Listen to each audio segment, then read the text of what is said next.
hidden cost. So in today's workshop, we will know more about these practices and how to avoid them.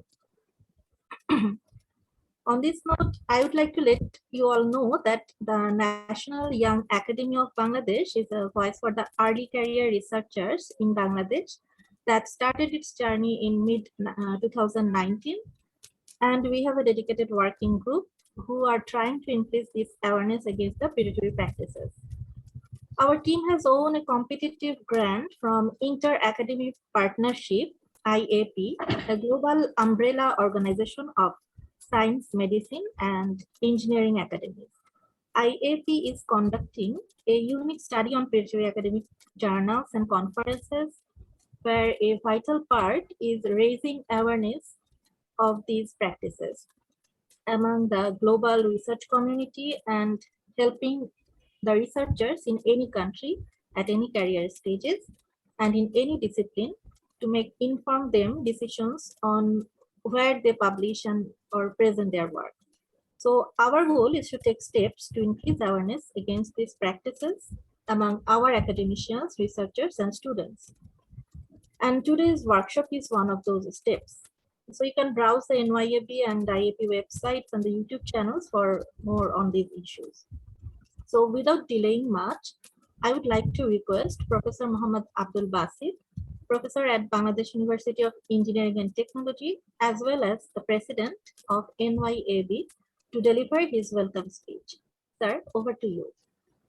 Okay, thank you, Dr. Sabrina. Thank you for your nice introduction. Am I audible clearly? Yes, we can. So,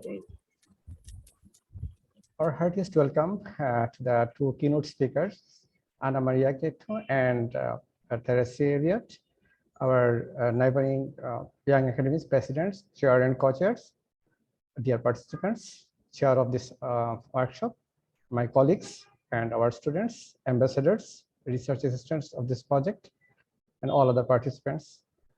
Maybe a good morning, a good evening, and good afternoon, everything is there because we are joining here from different parts of the world. So I'll just give an introductory speech here. It's very short actually. So first of all, we'd like to say, we don't know how to express our thanks to Anna Maria Keto and Teresa to manage their time within such a short notice. We are really grateful to you for managing your time. Is my slide visible, Dr. Sabrina? Can you see my slide? Yes, it is. Yes. Okay. Okay. So we are really excited to know a lot about the Latin index and about other things, the whole life experience of Anna Maria Keto. And in the meantime, also, we found that Teresa is very professional and she is really fighting against such an academic, predatory academic practices. So it will be a good experience for us to know their speech, to listen their speeches and to know about their works. Beside them, Tracy was really a bit doubtful actually, within such a short time, can we get our neighboring academies? But we are pretty sure they will join because last 3 years we did a number of programs jointly and a good intimacy created between us. And just within a short notice of 3 or 4 days, all of them said, yes, we are joining. And yes, they are here. So our gratefulness to Tireni Pereira. Probably she's the most beautiful president of any young academy and intelligent too. Chonro, my good friend, last 3 years we did lots of works. And recently, Nirina Khaji, Basanto, they also joined. Also, Rajesh Malik Dhaka, the new president of Indian Young Academy of Sciences. We also welcome him. He's also here. So Rajesh, thank you very much for joining with us. Here, beside you, I have our teacher, Professor Kamul Hassan Mamun. She always help us, and he's actually our mentor. So he will be here. He was supposed to here, but probably he's a bit unwell due to some illness. Our another teacher, Professor Najia Choudhury, is here. She's a professor of physics and currently head of the department and an influential scientist of our country. Professor Anisuzzaman Talukdar, he sent a video record for us, and he is one of the key policymakers in our country. And actually, he's the director of Center for Science and Innovation in BUET. And Professor Shams, I should not actually welcome him, just he did everything. So he's a part of this team. And actually the ironic part is that people throughout the country, they know me, who is good for nothing, but they don't know people like Dr. Shams, actually, who is good for everything. And he works always beside the screen. He never come to the screen. He's not in the Facebook. He's not in the Twitter. He's not anywhere in the public media, but he's always in work. So sometimes I become rude with him. I ask him to do it very quickly. I force him. Always he welcomes us, and he provides lots of support. So Shams, I'm not asking you officially welcome, but you are always in our heart. So please accept our thanks. So we have a number of ambassadors here actually. In our last workshop, we have selected 8 ambassadors, 4 from the MSc and PhD level. And surprisingly, Professor Shams asked them questions and they scored above 90%, all of them about 90%. And one lady, Subrata Das, she scored 98%. And there are some very young students. They are the first year honors students, like Mr. Tanbir, Sajin, Rubayat Jalil. They also scored more than 90%. So this actually reflects how talented our young people. So we should protect them. We should not keep them in trap of the predatory actors. We should save their career. So this is our actually main goal, to create awareness among our young researchers. So in various ways, we have involved them. We recruited them as ambassadors. Then we asked them, please prepare a poster and do something which is sustainable, so that other academics can see that, other people can see your poster. So they learned from the previous workshop. Then we have taken some tutorials and they have presented some posters, which are really nice. And today we'll see 6 posters. All these 6 posters are wonderful. So this is the way how we try to make this campaign sustainable. So I asked Tracy, on 8th April, we will submit our report, but that is not the end of this campaign. That is actually the start of this campaign. This is the starting point. We'll start and we'll raise our voice. This will be continued forever, as long as predatory practices will be existed. And at last, I'd like to thanks 2 of our research assistants of this project. One is Jannatul Montarim, another is Sisti Sanskriti. They helped us, and they did a lot of the jobs, and they're doing good jobs for this project. So this is our team. So today there is a good attraction of poster presentation actually. So this is my poster actually. So hopefully you liked my poster. Okay. And finally, I'd like to thank my colleagues in, of Young Academies. I'd like to thank my co-group leader and leader, Dr. Mainul Hussain, who did everything actually. We worked as his assistants. He did everything. We just provide him support. So thank you very much, Mainul. Thank you, Sajid, and thank you, Dr. Sabrina. Let's say good teamwork. And I'm very happy as a president to find you members of our teams. Thank you very much. This is from my part. Okay. Thank you, Professor Vasit. So it's really my pleasure to be here tonight, and good evening to all the participants from Bangladesh, and good morning and good afternoon to those who are joining from other parts of the world. This is, I think Professor Basit already gave the introduction, and we are actually working on a project for combating predatory journals and conferences. It's a project funded by the Inter-Academic Partnership, and we are very glad to have 2 distinguished speakers today. And I have the honor of introducing them tonight. So first of all, I would like to introduce Professor Ana Maria Seto. Pardon me, my Spanish is not good, but let me give the audience an introduction about the career of Professor Ana Maria. So Professor Ana Maria Setto is a research professor at the Institute of Physics and lecturer at the Faculty of Sciences, National Autonomous University of Mexico. She holds a MA degree in biophysics from Harvard University and MSc and PhD degrees in physics from the National Autonomous University of Mexico. Her main field of research is theoretical physics, and she has published over 14 books and 120 research articles. Professor Setto is the former Dean of the Faculty of Sciences and the UNESCO consultant for the World Conference on Science. From 2003 to 2010, she was the Deputy Director General of the International Atomic Energy Agency, which won the Nobel Peace Prize in 2005. She is the founding president of Latindex, an online information system for Ibero-American and Caribbean scholarly journals. So Professor Setto has held honorary positions in a number of international organizations, including the International Year of Light Steering Committee and the executive boards of the Third World Organization for Women in Science, International Council for Science, and International Foundation for Science, as well as United Nations University, International Network of Engineers and Scientists, and the Pugwash conferences that also won the Nobel Prize in 1995. Okay. So with that, I'd like to introduce our another distinguished speaker tonight, Tracy Elliott.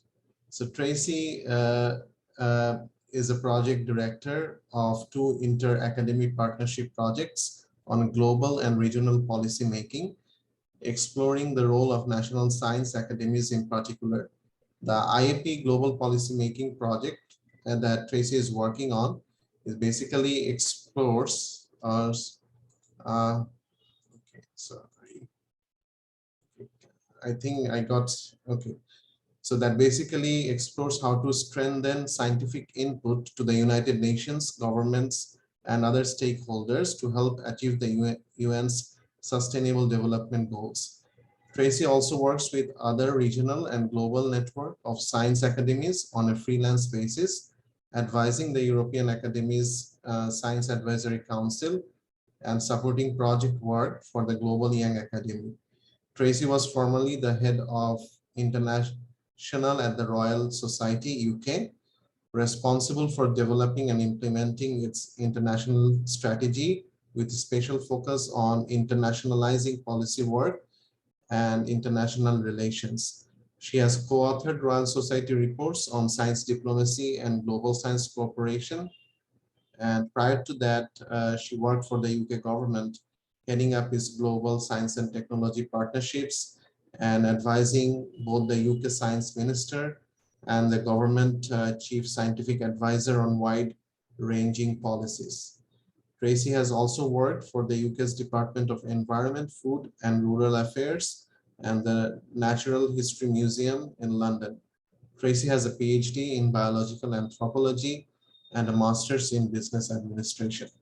So it's an honor to have the distinguished speakers tonight. And with no further delay, I would like to request Tracy to deliver the talk today, followed by Professor Ana Maria. Thank you, Meinl, for that lovely introduction. Let me just put my slides up. Can you hear me? Yeah, we can hear you. Great. So,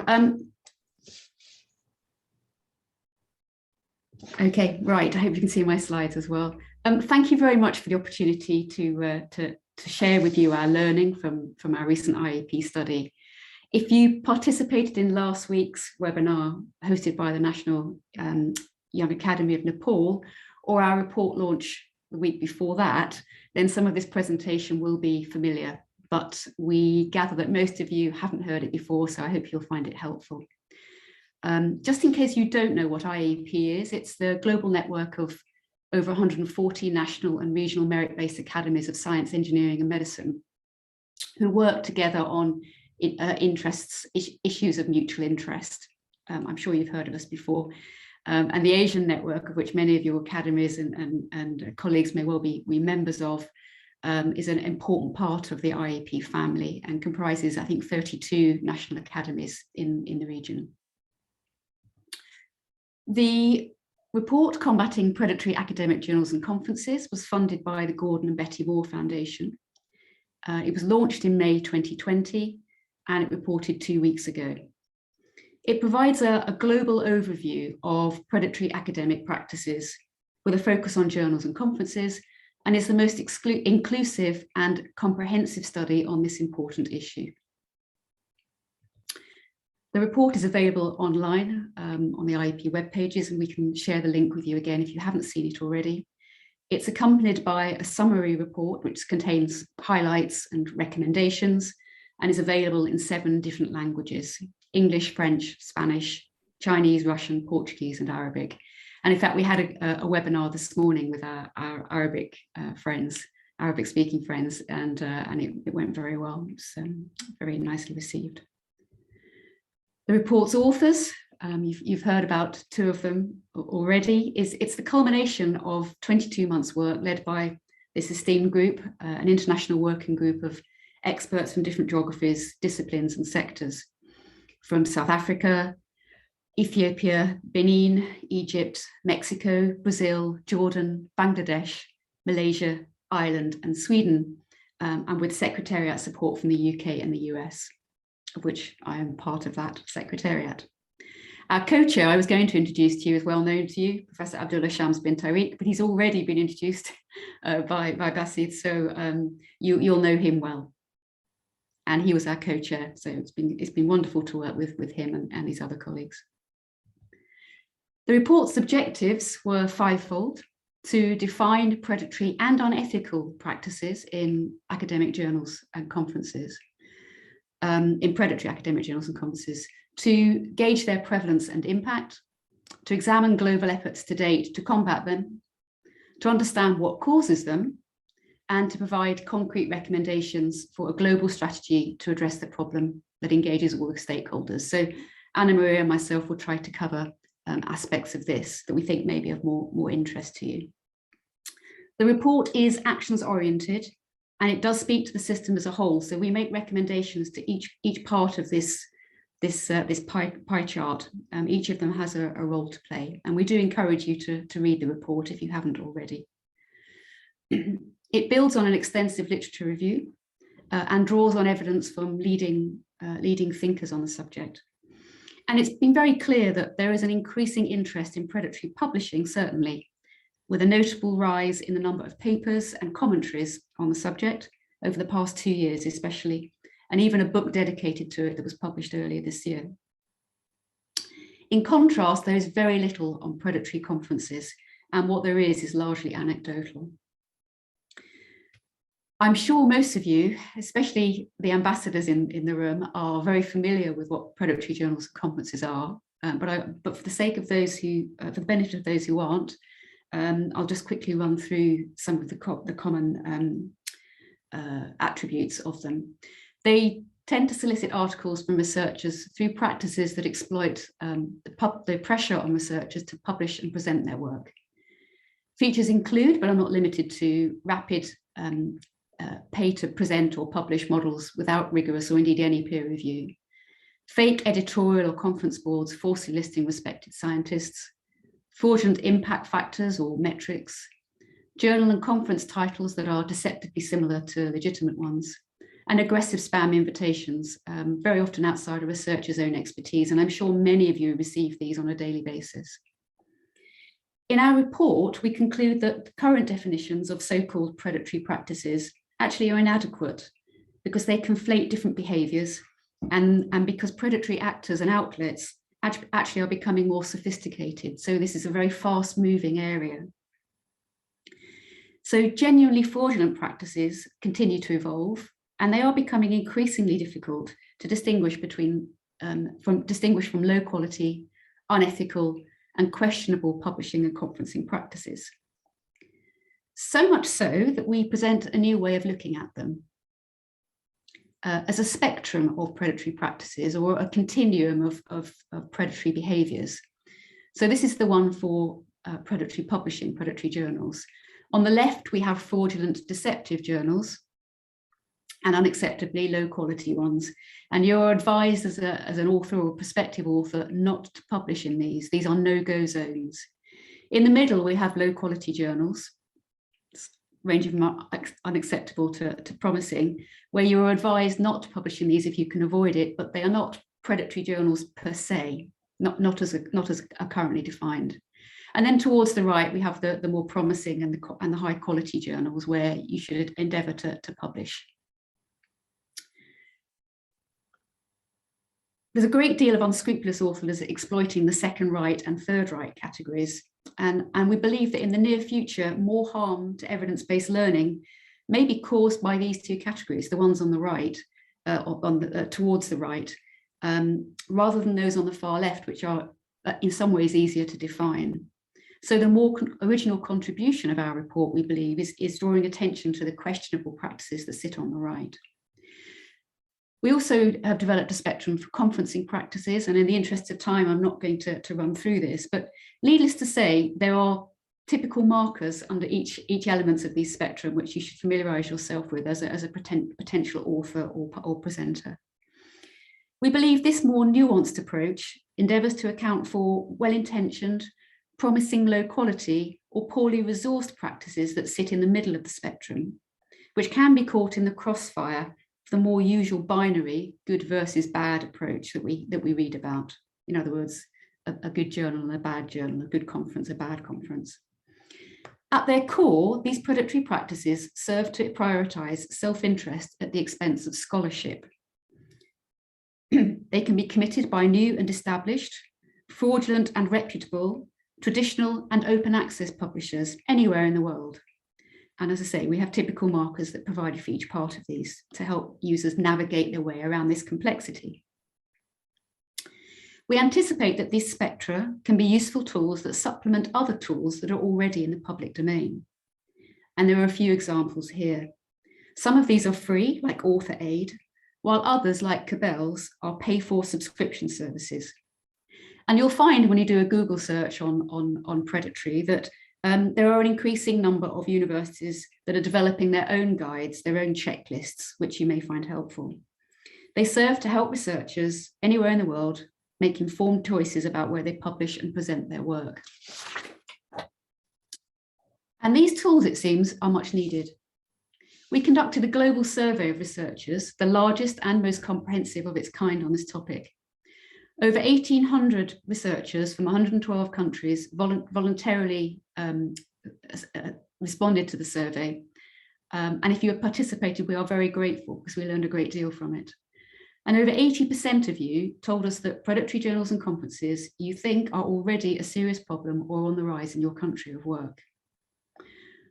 I think most of you are from Asia, from the region, and you'll see that this was especially, Asian researchers were especially prominent in the survey, constituting 45% of all respondents, mostly from the Asia Pacific region, and across 37 different countries, and I've just listed them here. You can have copies of these slides afterwards, so I won't get into any of this in much detail.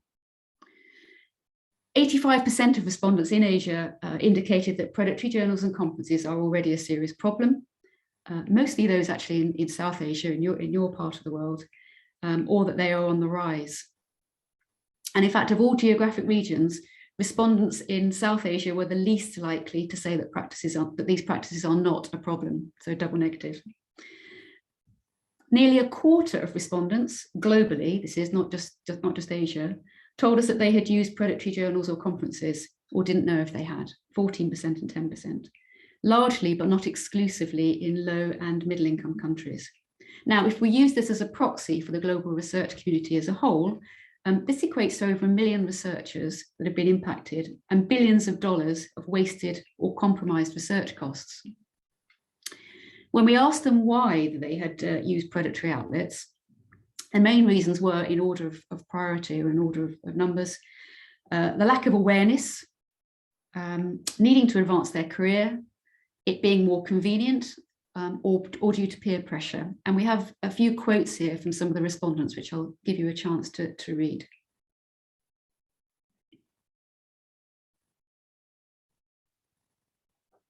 So we conclude that awareness and understanding of predatory practices and behaviours are generally very poor, and that they risk becoming ingrained in research culture. And we believe this highlights the need for systemic and institutional change to reduce perverse incentives for these practices and to prevent their normalisation, and most importantly, to improve legitimate publishing and conferencing practices, high quality conferencing and practicing conferences. If we look at Asia specifically, there's not much difference actually in terms of the global pattern. Just over 10% of respondents who work in Asia who completed the survey had published in a predatory journal or conference, in a predatory journal, and 4% in a predatory conference. So much like the rest of the world. If we look globally, if left unchallenged, the majority of respondents believe that predatory practices will have a detrimental effect. They are concerned about poor research fueling misinformation in public policy, about it undermining the research enterprise as a whole, and especially public trust in it, and about widening the research gap still further between high and low income countries. And in the report, you'll see that we provide a number of examples of impacts at the research level, public policy and economic impacts, and conclude that predatory journals and conferences are on the rise, that they risk undermining public trust in research and research integrity, and creating significant wastage of research resources. And in the report, which we published a couple of weeks ago, we cited that there were 15,500 predatory journals that were listed in Cabell's predatory reports. That number is now 17,000. So in the space of only a few months, it has increased significantly, which I think demonstrates the rapid growth in these pervasive and damaging practices. So I'd now like to hand over to my colleague, Professor Anna Maria Chetto, to continue the presentation. Thank you. Thank you very much, Tracy. Before starting with my part of the presentation, I would like to thank the conveners, Mainul and Basis, for this meeting. Also, of course, to Shams, not just because he invited us to this webinar, but also because Shams has given us the opportunity to work together. It has been really a pleasure to work with Shams and with Tracy as well. That has been one of the great things of this work, that we have met such wonderful people, I must say. And thanks to Basis for his introductory speech. I am sure that the one thing he said is not true when he said that he's good for nothing. Anyway, so as you may have seen from what we have heard so far from Tracy, predatory practices are not an isolated phenomenon. In fact, they are part and parcel of a systemic problem. If we can see the next slide, can you show it, Tracy? Yes. So for this reason, the working group agreed it was essential to try and identify the root causes and understand how they can be addressed, or at least taken into consideration in formulating our recommendations. And so you see which are the drivers or main drivers or root causes that we identified, these three. And they don't only show up in when we look at predatory practices, but in other instances also of journal publishing. One of them is the monetization and commercialization of research and research output, especially.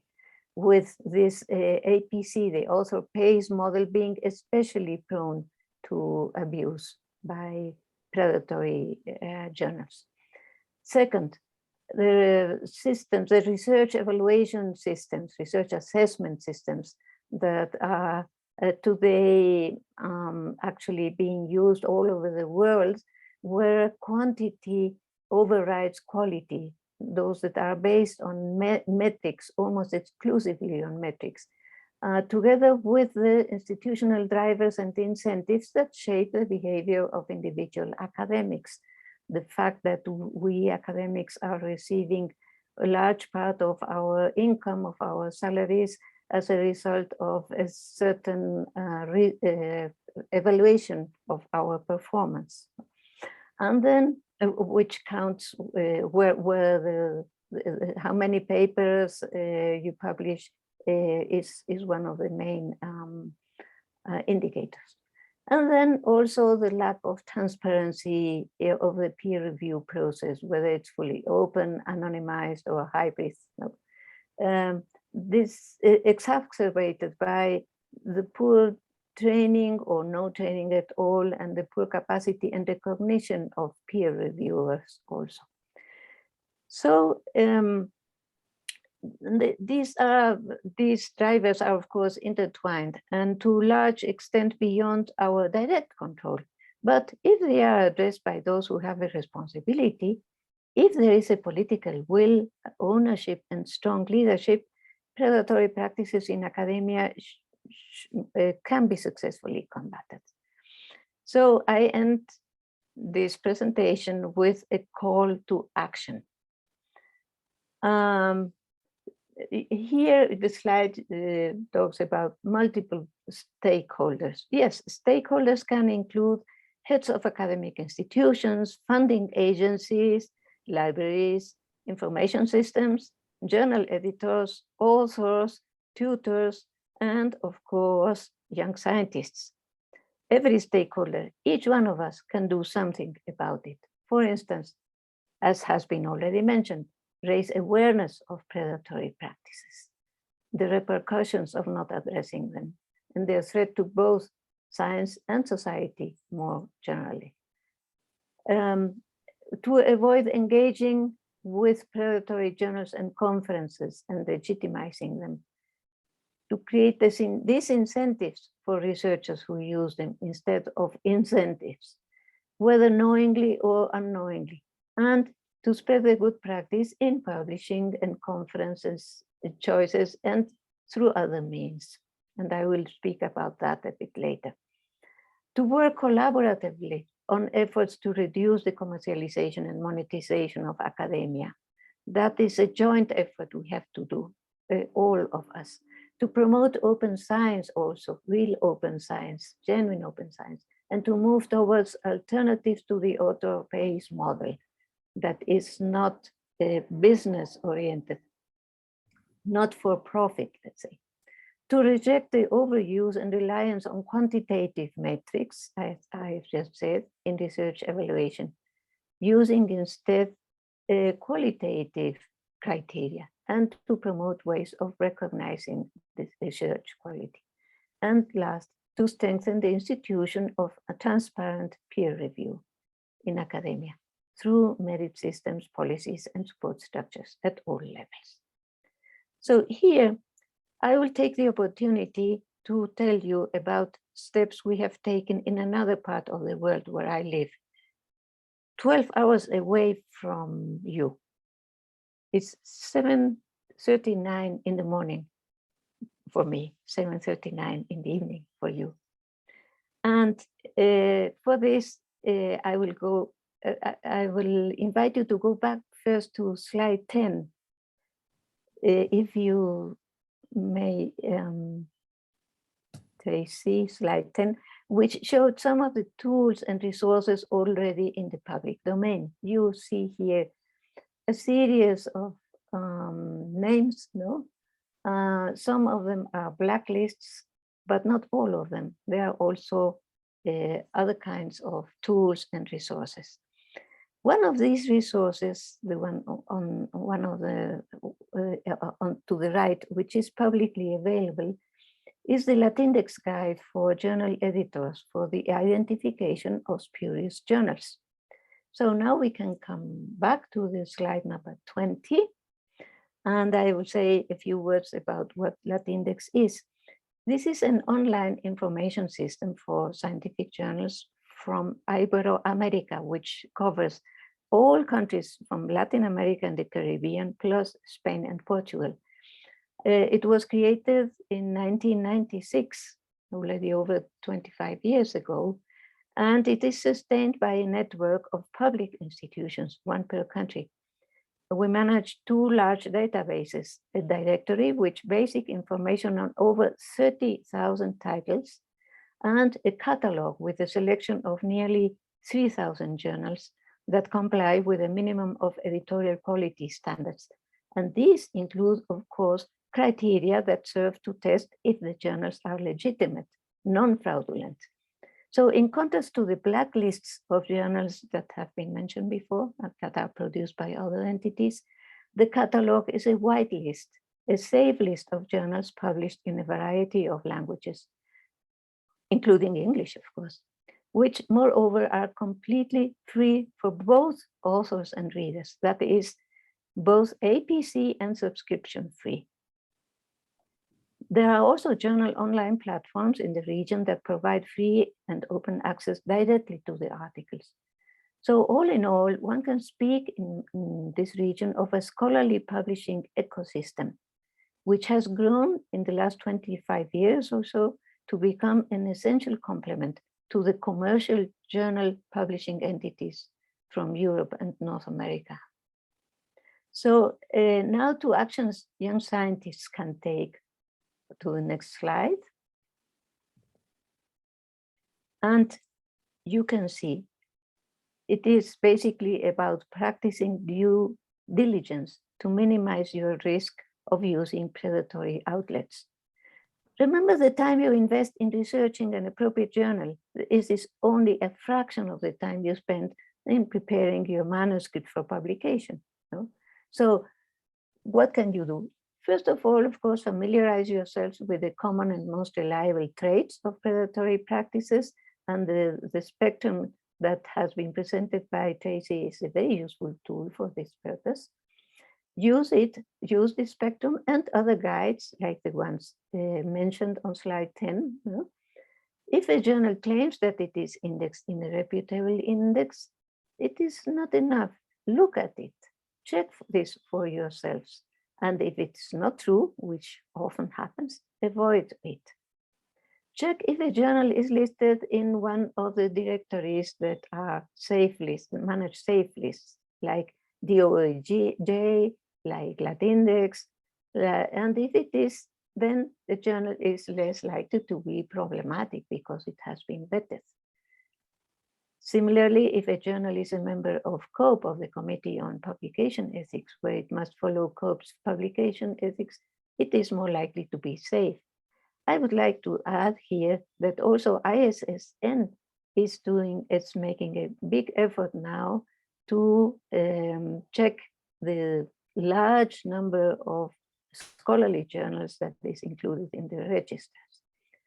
Also seek advice from your mentor or supervisor. If they are unsighted themselves, which can happen, it may happen, then encourage them to train up. So take into account that considering the harm to your academic career is important, and that that of your students and your team also stop knowingly publishing in or citing in predatory journals or presenting at predatory conferences. From those researchers who wanted to share their stories, the survey gave us some insight into the personal and professional impact of predatory practices. You can read some of these statements from taken from the result of the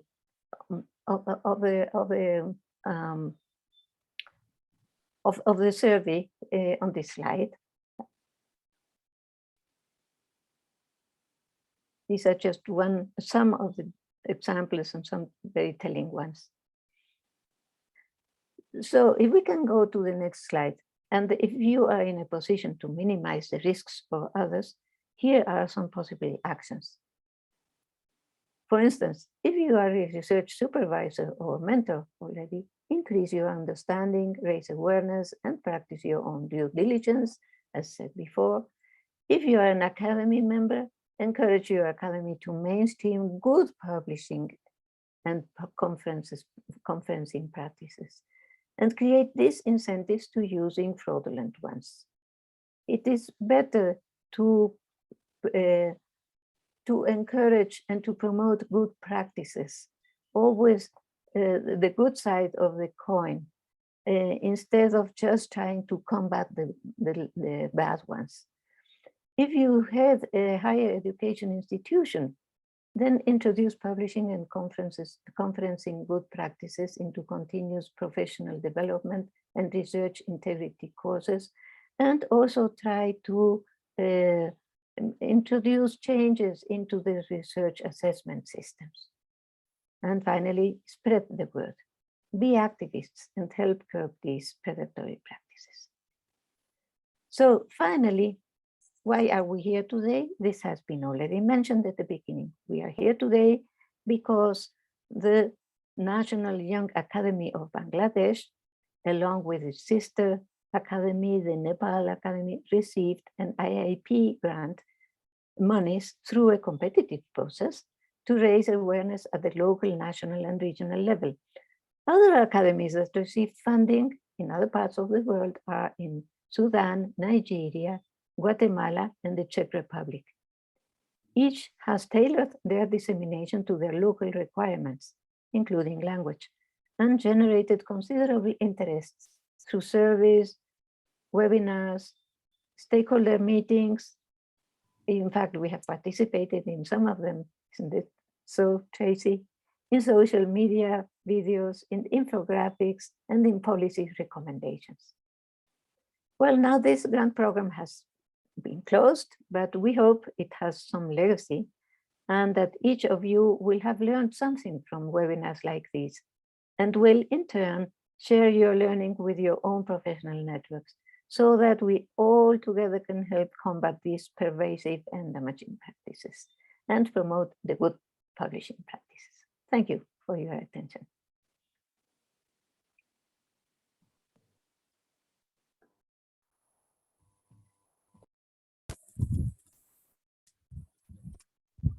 Thanks very much, Professor Anna and Dr. Tracy, for your very enlightened talk, and I'm sure that our audience is now very enriched with your presentations. And ladies and gentlemen, the floor is now open for discussion, and you can ask any question in the chat box, and our expert panelists will answer the questions. At the same time, we will have a quick survey. I'm requesting everyone to fill up this form, which I'm going to now copy paste in the chat box while we discuss, and we will have 10 minutes for that. So the floor is now open, and I'm just pasting the link. Thank you. Any question?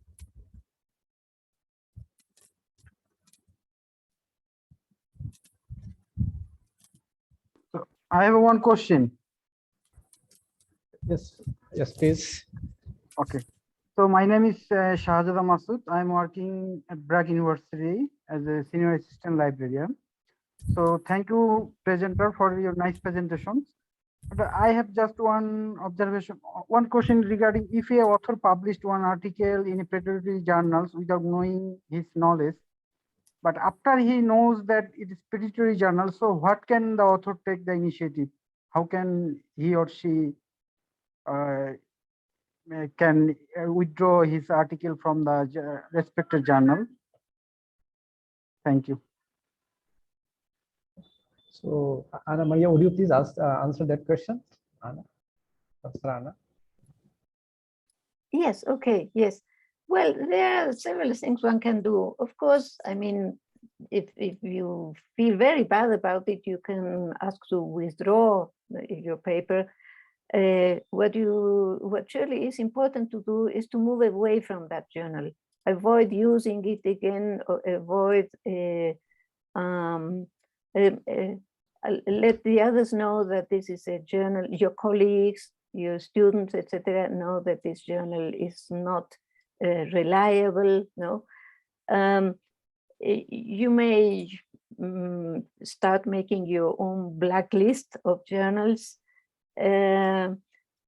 But we have to be careful, of course, with the blacklist. You may have a personal blacklist, but normally predatory journal editors are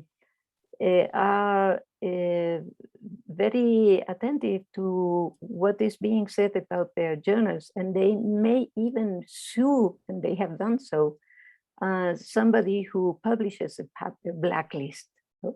So that is why we rather promote the white lists of journals that you may safely use. Because we have to be careful not to fall into the trap, let's say. But move away, don't use them. Avoid using them, and well, take the lesson, learn the lesson. One has to be very careful and check about the journal before using it for publishing your results. You can avoid citing the papers that are being published in predatory journals. That's also important. Do not cite them. So can I just yes, please. Can I just add to that? I mean, one of the things we're saying through the spectrum is that these predatory behaviors, these predatory characteristics are dynamic. They're constantly changing and moving, and one journal could sit somewhere on that spectrum at different times, depending on how its policies evolve. So lists are just notoriously difficult to keep up to date, and they're flawed, and in some cases they're libelous. So it is better, really, we would encourage researchers to use their own due diligence, as Anna Maria had said earlier, and to look at the spectrum, to look at those typical markers and make your own judgment. I mean, by all means, refer to other lists, but be informed yourself to be able to make an informed choice. And the reality of it is that people who publish in predatory journals very often cannot retract their papers, and that research is lost. And we've heard anecdotal stories through our survey about this. So it really is, it really risks wasting hard-earned research and research money. Thank you. Thanks, Tracy. Thank you. Sabrina, there are some other questions in the chat box. Would you please narrate them? Sabrina, or should I do it? Okay, I see Rajesh also make a question. So Rajesh, you can ask your question. Please. Rajesh is the newly elected president of NYAB. Okay. Yes, everyone. So, thank you for inviting us. So my question is, why the society cannot stop these type of journals? Hello? Yes. Can you hear me? Yes. So my question is, why the scientific society cannot stop these type of journals? So I think Professor Shams, can you please answer this question? You are working since a long time. Shams, are you there? Yes, I am. Yes, please. Okay, I think, I mean, anyone would, even Anna Maria would be a good person to answer this, but we have been actually talking about this a lot because what has happened with scientific publishing or scholarly communication. Can you hear me? Oh, there are some noise, Shams. It's clear. We can hear, but it's some noise are there. Okay. So, there is no noise around me. But still there is noise. It's your voice gets interrupted. Okay, I can. Shams, Well, you can improve your technical part. In the meantime, Professor Anna Maria, would you please supplement? Yes, I hope that Shams can answer this one, because I mean, he really has been insisting a lot on the root causes, which, as I said earlier, are not completely under, or not directly under, our control. We would be, of course, very happy to be able to stop these practices, but we need all stakeholders precisely because it is a systemic problem. You see, the pressure to publish, no, that is one of the root causes that has to do with research evaluation criteria.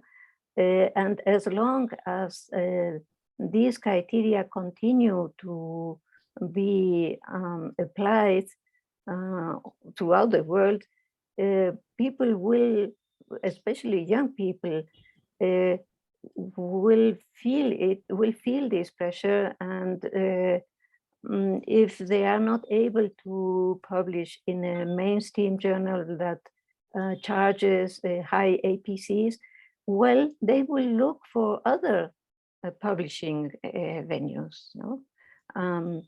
They will, if they have to, no? If their income depends on that, well, they have to look for alternatives. So there are, of course, other reasons. Not everything in academia is pure and white, no? There are also some bad practices that are part of, like anywhere, like in any professional environment also happen. And so if we who are aware of it and who are say do not approve of these practices, keep quiet, then they will continue. So that is why we say we have to be active, proactive, and try to combat those practices also in our own academic environment. So it is a systemic problem, but from our side, we can make a personal effort and a collective effort to combat them. So I hope that Shams can now say some words and we can listen to him. Can you hear me now, or is same problem? Oh, Shams, still there is noise. I can put a short answer in the chat. Okay, Shams, you can write in the chat box. Shams, you can write in the chat box your answer. That will be helpful for other audience too. So we can go to the next question. In the meantime, would you please solve your technical issues and write this answer in the chat box. So there are a couple of questions. One is from Shilpi Bosak. Do you want to narrate your question, Shilpi Bosak? Shilpi Bosak. Would you like to ask your question by yourself? Yes. Can you hear me? Yes, please. Thank you for giving me a chance. I have a very simple question. Is there any list of predatory journals? Yes, I think it will be helpful for researchers. Yeah. Thanks, Shilpi. I think this answer can be given by one of our ambassadors, right? So I would like to ask Subrata Das or Famida Shamin. Any one of you, please answer this question. Can you hear me, Subrata Das? Are you there? Famida Shamin, are you there? Someone of you should be here. Yes, sir. Yes, you can ask the answer of this question. So is there any list for the predatory journals? So, any researcher can search them. There are lists actually. There is a site called Think, Check, Submit. They can search there and for the journals, whether they are predatory or not. And there are also some list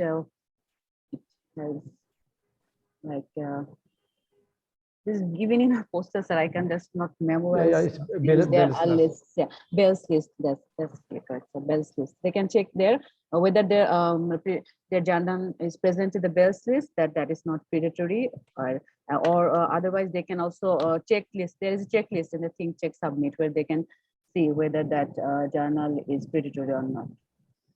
Okay, yeah, Shilpi, I would just supplement something. Actually, there is no complete list, and this list is always changing. So what Professor Anna Maria and what Tracy said, always self-judgment is very important. And the judgment of your supervisor, mentors, or your senior researcher, your peers, that is very important. for judging whether it is predatory or not. But there are some help file, what Farmida mentioned, helpful sites. You can search them, but never ever we have to rely on them 100% or depend on them 100%. Am I right, Tracy? Yeah, I really would try and move away from lists. They are very difficult to maintain. It's the due diligence. So don't rely just on what a list says. Exactly. But it's possible that your institutions will be developing intelligence on this. But again, those lists are never going to be completely up to date. Yes, good. There is another question from Anup Chakraborty. Anup, do you like to ask a question? Anup Chakraborty.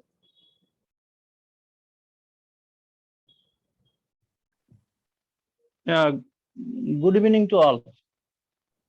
Yes, please continue your question. Thank you.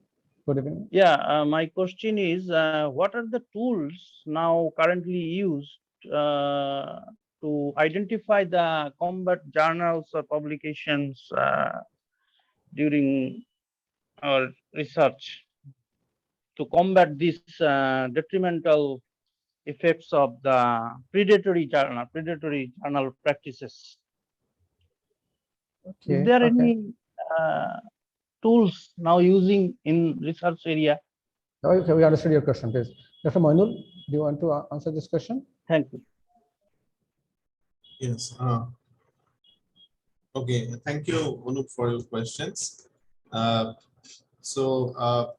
are a couple of sources, I think already Tracy and Anna already showed that. So we have the bills list there, but that is little outdated, but you can still get some idea about the predatory journals from there. But it's quite old these days, and you can also check the cables list, but that is kind of you need to pay for the subscription. So if you look at the cables list, you can also get some idea about which journals or conferences are predatory. And apart from that, there is a website that is called, I'll share the link in the chat box in a moment. And that's called the Think, Check, and Submit. Okay, it basically, when you are preparing your manuscript, it basically guides you through the submission process and helps you identify the right journal for your research. So these are the few things that you can take help from. But the most importantly is that when you are submitting your work to a journal or a conference, you look at their website, you look out for the signs that indicate that it's predatory, okay? Because it's not easy to keep up with the list because new predatory journals and new conferences are always coming up. So don't just rely on the list. My suggestion would be that if you are targeting a venue for your article or your manuscript, you first go and check their website, look out for the features that are common to predatory journals and conferences. And I think we already discussed some of those features. So you look out for those features, and if you find it there, do not submit your articles to that journal or that conference. Okay. So that's the best way actually to avoid, look out for the signs. Okay, thank you, Manuel. There is another. I can see Anna raising hand, Professor Anna. Yeah. So, yeah. Okay. Yeah. You want to say? Yeah, Professor Anna Maria, if you would like to add something. Yes, thank you, Manuel. Yes. In fact, there is another question related to what we are discussing now. Somebody said that he saw a journal indexed in Scopus, but also listed in Bell's list of predatory journals. So what can one do in this case? Well, yes, a journal being indexed in Scopus is no guarantee that it is a legitimate journal. In fact, some major publishers, and one of them is really one of the major publishers in the world, started as a predatory publisher is now producing hundreds of titles, journal titles, and some of the journals are, let's say, more legitimate than others, and some are still more predatory than others. So as Tracy has said, this is a moving landscape, no? And you have to be very careful and check and update the information for yourself, because the practices are there, they are embedded, and we have to do everything possible to not fall prey of them. But I would like to use the opportunity to go to Shams's response, which he has written down here on the chat to the question that was put earlier on about the root causes. Shams says rightly, the problem is that there is no governance of scholarly publishing. This has been lost. In fact, there used to be a certain, let's say, loose governance, but this has been lost in the last decades. And it doesn't mean that it has been lost forever. And Shams is right in saying that academia needs to regain ownership of scholarly publishing. To the extent that the academia, let's say, regains control of publishing, publishes its own journals instead of giving them away to profit or business commercial publishers, the predatory practices will lose ground. And that is the interesting thing about our experience in Latin America. We have only a handful of predatory practices. And why? Because scholarly publishing is not a business in the region.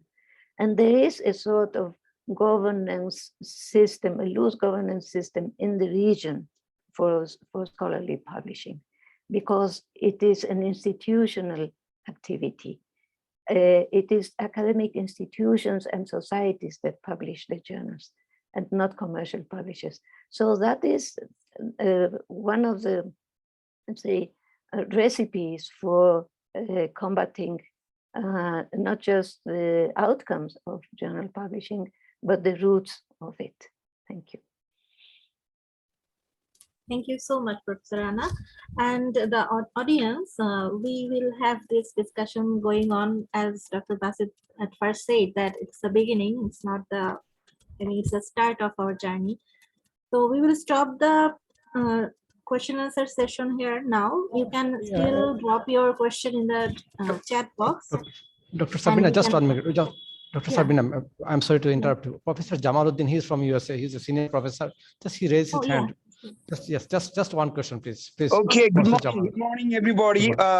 So I'm very happy to see Basit and Mainul and others, what you're doing, really appreciated.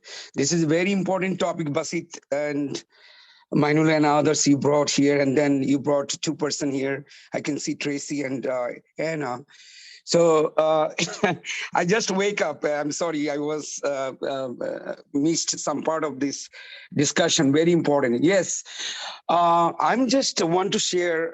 Say one comment basically. You know, the honesty is the best policy.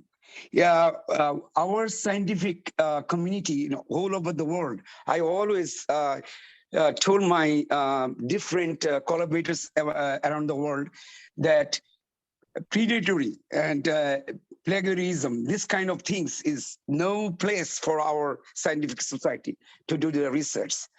And I know there's some, unfortunately, some places these practices happened, but we have to be very careful. This is just a very important thing that Anna, Tracy already shared, and also other people, that it is just wasting our time and money, because we work hard for this kind of to make a paper or a research publication is not easy. you know. So some PhD student, graduate student working hard to have a paper for a whole 1 year, 2 year, or 3 years time. So it's everywhere, you know. It's now easy. Somebody was telling about the tool.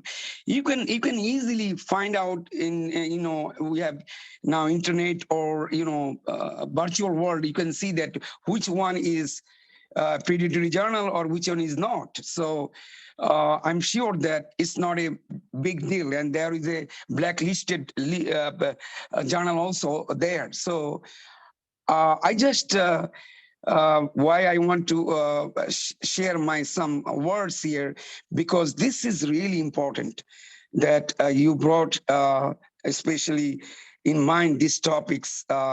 I'm thankful again, Basit and Mainul, in our Bangladesh, even though I'm here in the United States, but I grew up in Bangladesh.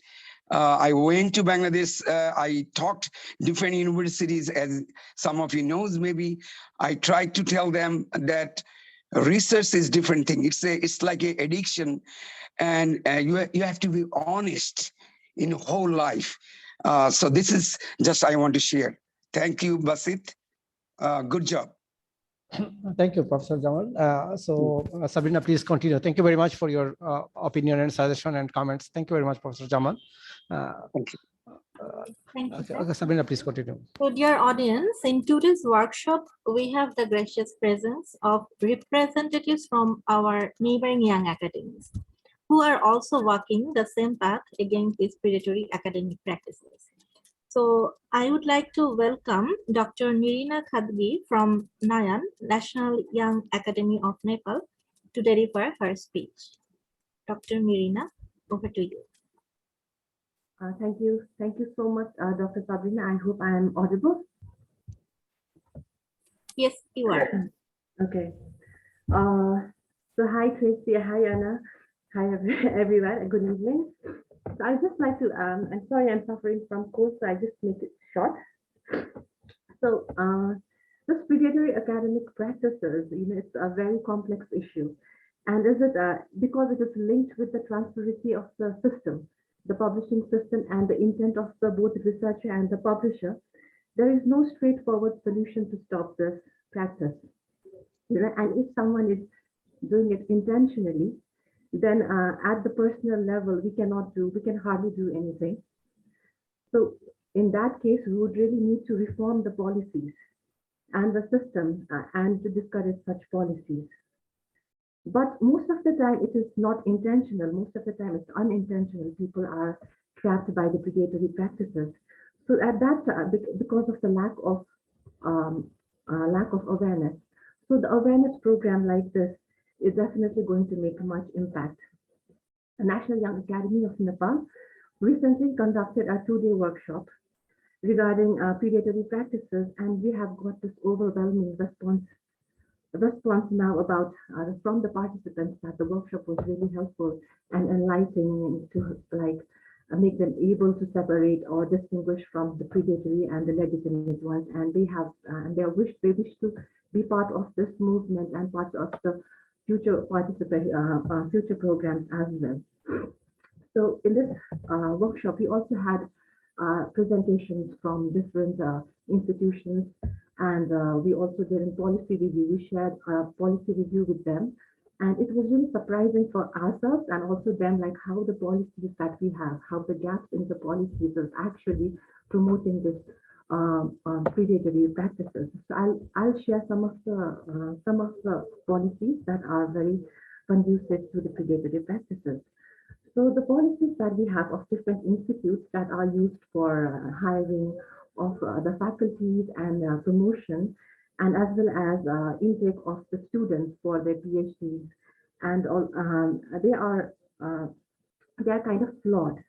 For example, they give, as Tracy and Anna Maria said that they are more focused on quantitative rather than qualitative. They do not have a standard procedure to judge the quality of the paper, and one of the very important flaws, like while grading international and national journals, the articles published in international are given more priority, are given higher ranking marks than national. So that is one very important reason why the researchers are looking for to publish in the international journals, and those international journals can be predatory because they don't specify what kind of journal. They just say international journal. They are blind towards the peer review process.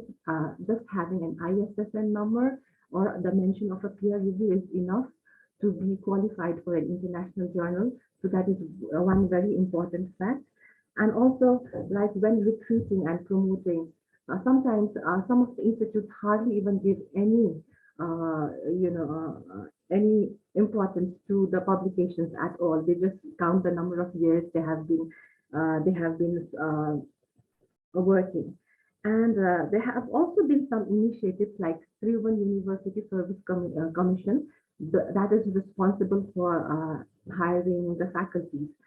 They are trying to come up with this list, the predatory list, and it's really controversial, because the list is getting long day by day. It's very hard to keep track of, and it feels like, by giving this list, they are trying to check the early careers who are recently applying for different positions, but they don't have any strict policies or any rules for those researchers who have already been established using those predatory practices. So they don't have any binding proper rules for the established career people, but they are putting these kind of restrictions, especially for the early career researchers. So that is how they are viewing, and there is a lot of controversy regarding that. And we also have a University Grant Commission in Nepal, and that is supposed to check the academic practices and the kind of journals and everything. So they do have in place the different kind of, have different guidelines for the evaluation of the research and publication, but they have so far not carried any assessments regarding these things. And one of the important things is, especially from a developing country like Nepal, where research area is not given priority, as discussed in one of the presentation, only 0.3% of the global GDP is assigned for the research area. So it is really underfunded. The research area is underfunded. So when the research area is underfunded, then you can certainly say that the quality of the research itself is not going to be good. And the kind of journals you are funding, they really have problems to sustain. The problem of sustenance is there for the journals, the institutionalized journals. So with the very few research that is being produced as a manuscript, most of them they are not planning to publish in a national journal because of the low ranking they are going to get. They're going to be publishing in the international journals. So the national journal are going to be left with a not so good research, and with less amount of the research the national journals are very non-selective with the articles they are publishing.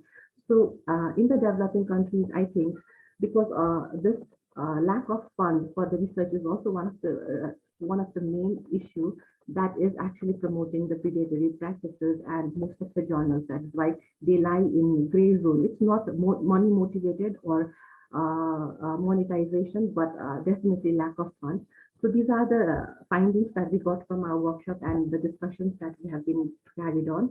So the most important thing is the discussion is really important. The awareness is really important. And from these kind of awareness program, at least we are bringing out the issues that we face so that we can come up with a comprehensive solution from the researchers' perspective, from the journals publishers' perspective, and then we can voice our suggestions to the policymakers so that something happens. And definitely from this awareness program, what we must think is we have to be aware not only about what the policymakers do, but what we as a scientist, as a researchers, what are our responsibilities to convey our researchers to the society, and how to contribute to the science and the society at the same time. So thank you. That would be my remarks. So I really congratulate National Young Academy of Bangladesh for organizing this talk program to bring the participants together and carrying out the discussion. Thank you so much. Thank you so much, Dr. Nirina. So may I request now Dr. Chandrasekhar Sharma. Sabrina, sorry to interrupt you. So we have shared a survey link in the chat box. So I would kindly request the participants to fill this out. It's going to take only 1 or 2 minutes, but it's going to help us in in getting the data for this this webinar. So I would kindly request the participants to fill out the form. The link is available in the chat box. Thank you. Okay. So Dr. Chandrasekhar Sharma, who is the immediate past president of Indian National Young Academy of Sciences, I would like to request to deliver his remarks. Dr. Chandra, over to you. Thanks, Sabrina. Yeah, I'm audible. Yeah. Yeah. So thanks, Sabrina and Professor Basit, my other friends from NYA Bangladesh, Mainul, Professor Shams, and many others, and all the invited guests and everyone who is part of this important workshop. First of all, greetings from Indian National Young Academy of Sciences, NYAS, and a very good evening to all of you. It's really my pleasure to speak on this occasion on behalf of NYAS. I must congratulate NYA Bangladesh for organizing this workshop on a very relevant and very important topic, especially for the young researchers. This is second such workshop, as was just mentioned by previous speaker, in the South Asia in last 1 week, which clearly outlines the importance of this topic to all of us. As far as predatory academic practices are concerned, this is something which is not just limited to the publications in the predatory journals. I think it's much beyond that. Without peer review, fake editorial boards listing the respected scientists without their even consent, fraud impact factors, journal names which are identical to some of the legitimate journals, and spam invitations to attend the conferences with very high registration fees, etc., with cruise trip, etc. These are all some of the practices of these predatory journals, publishers, and conferences organizers. I truly appreciate the effort of the inter-academic partnerships in organizing these set of such workshops across the globe to help the researchers in identifying and understanding these predatory practices, which can really cause the long-term widespread damage to their careers in near future. As far as South Asia is concerned, and India is unfortunately leading into this, we are the major hub of these predatory publications. Although we have University Grant Commission, UGC, which is taking several measures in this direction, like listing such journals on their website, I think there is a need of much more effort, coordinated efforts. I think some of the participant was asking about such lists. So these lists are available, but I think, as Professor Basit also mentioned, these are very dynamic in nature. You keep on looking into the individual journal website for better information. So as a preventive step, I think that is more important to create this kind of awareness to ensure that academic fraternity, especially the young researchers, stay away from the predatory journals. And this is definitely not easy. It's very challenging, and also it needs continuous efforts. So organization of this kind of workshop conferences is therefore, I think, very important for the academic integrity for all of us. By directly involving the young researchers in this effort through the poster competition was, I think, certainly a great idea, was implemented by NYA Bangladesh. And personally, many times I feel that, especially the young scientists who are just starting their career, they end up publishing into these journals as they genuinely are not aware about the consequences of such publications in their career.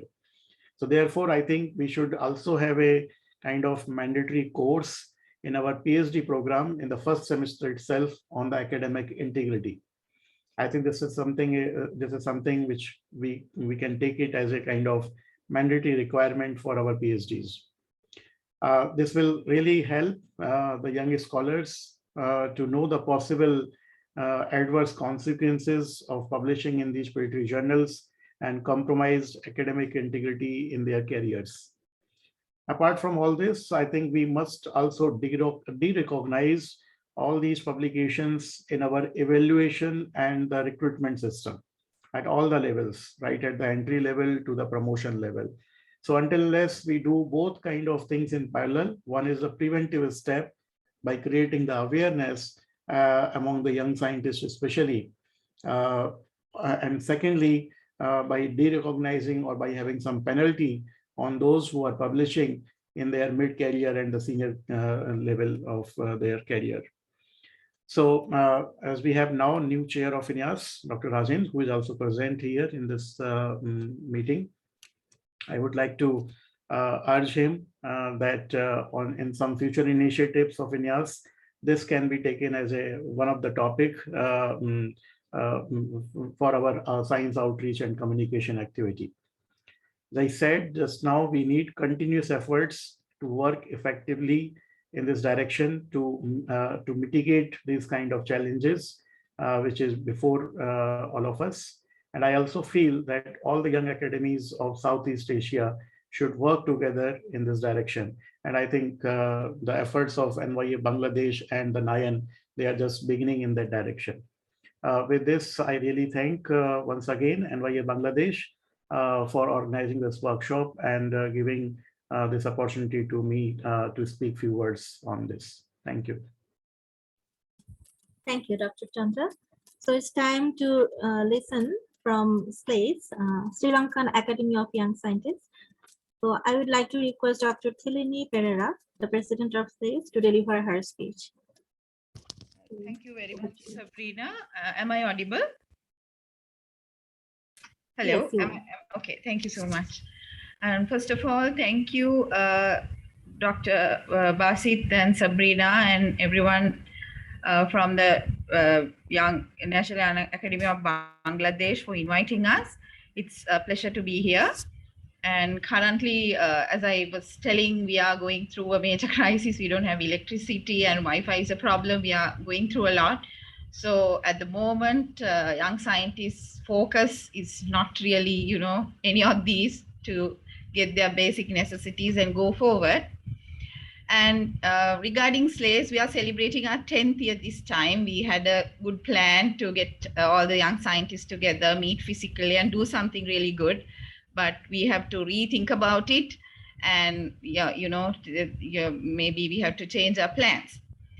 And on the other hand, I'm very happy that all the South Asian academies are coming together and, discussing this matter of predatory academic practices. I agree with most of the comments that were made here related to, you go behind quantity over quality. That is a major problem. You don't, now there are so many things within these 5-6 years, this has happened, I think. We go behind quantity, just ignoring the quality. And I was amazed at a particular point, because we raised the standards as institutions, we raised the standards of our PhD students. We want them to submit a lot of papers and we need the outcome. But on the other hand, they can easily pay and get their paper published within 2-3 days. That happens. So they are, tend to publish it in all these predatory journals. That is very unfortunate. Before 5-6 years, this was not there, and I was like, don't do that. It's not right. But when the requirement is there, they tend to do all these things. And the other thing is the money and there's not enough money when you don't have enough money to publish in a good journal, when you don't have enough money to generate a lot of good results. Automatically, when you want to publish in somewhere good, you try to take shortcuts and publish it in something that you think is good. but could be a predatory journal. And I'm very happy that SLACE is one of the very first academies in Sri Lanka where this topic is being discussed. We discuss it in length, and on the other hand, a lot of these workshops are being organized, and through SLACE we try to get the message to our the members of the young academies for them to participate. Initially, I was wondering, do we have to also do it? Because all the young academies in South Asia are doing it. Do we also have to do it?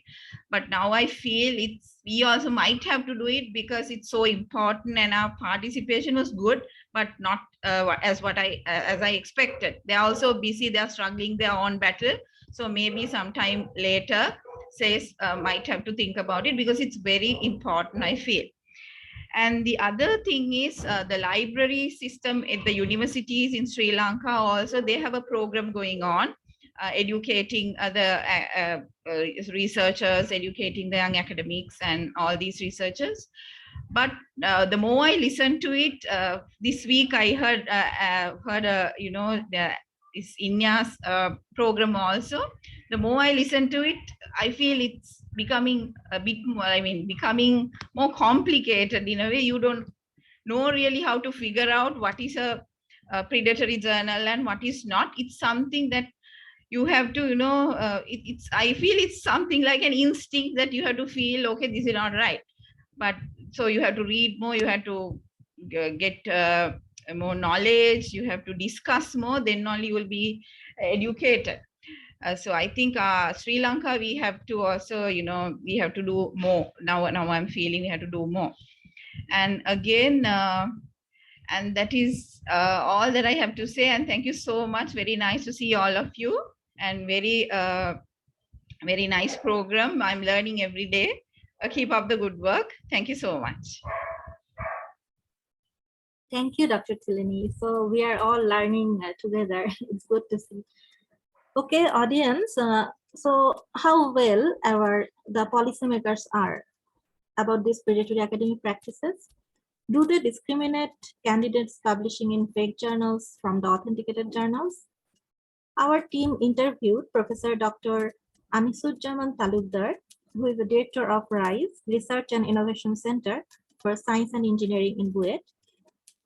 So I will now play a video of this interview. So just allow me some time to share my screen. So hopefully this will be beneficial for our participants.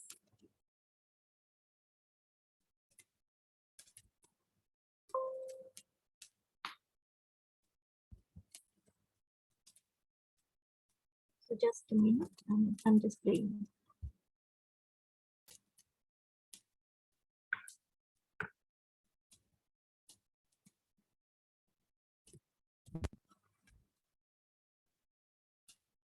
Can someone confirm if the video is showing in the screen? Yeah, it is in the screen. Okay, now about. Hello everyone. Please turn on. I am Dr. Anisuzzaman. I am a professor of the Electrical and Electronic Engineering Department at the Bangladesh University of Engineering and Technology. I am also the Director of Research and Innovation Center for Science and Engineering. This is nice to talk at this workshop on increasing awareness against predatory academic practices organized by the National Youth Academy of Bangladesh. I thank the organizers for inviting me and for organizing such a timely workshop. It is our duty to save our young researchers from predatory academic practices. Often young or inexperienced researchers fall into the traps of predatory journals or conferences. More senior researchers also may step into the predatory practices unknowingly, or lack of awareness created within the scientific community.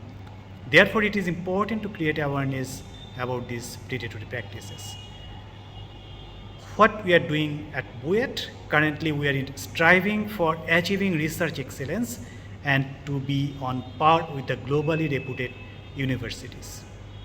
We have understood that there are no alternatives to valuing good research and good publications in internationally reputed journals.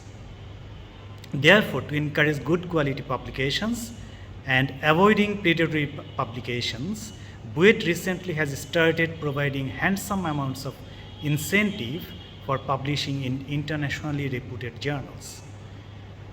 Here we have defined accepted metrics for defining good quality journals, such as the journals must be Q1 ranked by SciMago and indexed by Clarivate Analytics.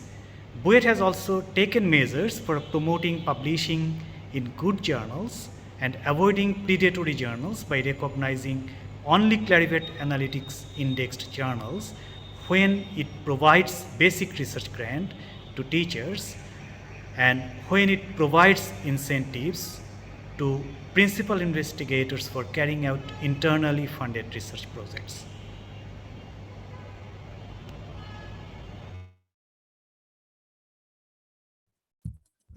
Okay, hopefully it was audible and was very beneficial for all. So, dear audience, we have Dr. Najia Choudhury from Shah Jalal University of Science and Technology, who is the professor of physics and head of the department there. So may I request Madam to share her thoughts about this issue. Dr. Najia, please. Okay, thank you very much.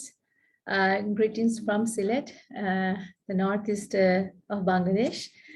I'm delightful to be a part of this remarkable and important workshop. Predatory and unethical academic practices is an alarming and burning question at present. To preserve our research ethics, we need to keep awareing about predatory journals and conferences amongst the young scientists and the research community. In academia, we discourage and strictly prohibit these practices, including plagiarism. And during recruitment and promotion, we do not and will not accept such predatory journal publications. I would like to thank Professor Basit and National Young Academy of Bangladesh for continuous effort to increase awareness on these issues through competitions, seminars, talks, and workshops in Bangladesh. To encourage quality research, we may invite NYAB to our university for presenting on combating malpractices in academia. We have a plan to organize similar workshops on these issues via institutional quality assurance cell in our university. Finally, I would like to congratulate all the participants in poster presentation competition and NYAB and IAP for organizing this very important and time-demanding workshop. Thank you. Okay. Thank you so much, Madam. I would now like to request Dr. Sajid M. Choudhury, Assistant Professor BUET and member of NYAB as well as the NYAB-IAP project, to introduce our research assistants who were selected for this project. So Dr. Sajid, over to you. Thank you very much for giving me the floor. I think it would be nice if the research assistants can tell a little bit about themselves. So we have two research assistants that were hired through this project from a very competitive rigorous interview process. So we have Srishti Sangskriti, who's actively working on the machine learning aspect of the project and handling technical programming. So I would like to invite Srishti to unmute herself and tell a little bit about what she's doing as a part of the project. Can you hear me? Yes. Thank you, sir, for giving me the platform. I'm Srishti Sangskriti from Bangladesh. I graduated from Shah Jalal University of Science and Technology in 2020. My major was computer science and engineering, and I'm working as a research assistant for this project funded by IAP. I'm working on finding Bangladeshi authors who who has already published or publishes in predatory journals, and the ultimate goal is to find these authors and to send them email or to make them aware about their activities regarding predatory journals. That's all. Thank you. Thank you very much, Srishti, for your words. We have another research assistant who's Zannatul Mumtarin. So Zannatul, if you could say a few words about your experience working on this project and what you're doing. Okay, thank you, sir, for giving me the floor to introduce myself and say something about this project. First of all, I want to thank NYAB and IAP to arrange such a nice workshop. And I want to thank all the participants to participating in this workshop. I hope everyone learns something and they will continue their legacy and continue their spreading their learnings from this workshop. As a research assistant of this project of increasing awareness on predatory practices, I am feeling myself a very motivated young researcher to publish in authentic journals, and I loved to see myself in such a platform to know ethics, research values, and thanks the IAP and NYAB for giving me such a platform to convey and share my feelings and thoughts regarding the increasing awareness and regarding the predatory practices among my peers and among my nations and internationally. Thank you so much. Thank you very much, Janatul. With this, I would like to give the floor back to Ms. Dr. Sabrina M. Ilyas. Thank you, Dr. Sajid. So thank you so much, Srishti and Muntari. I would now like to request our ambassadors to be ready. So ladies and gentlemen, we had another such workshop at the national level 1 month ago. And after the workshop, the participants sat for an evaluation and the best performers were chosen as our ambassadors for the awareness increasing program against these predatory practices. So you will be able to find them in our website. So I will just quickly go through this. Subrata Das, she is from the PhD level. And then there is Professor Dr. Muhammad Farooq Hassan from Osaka University. And he is from Haji Danish, Muhammad Danish Science and Technology University. Then Fahmida Sharmin from Buet, and Mariam Hossein from Asian University for Women. They were selected as the ambassador from the PhD and MSc level.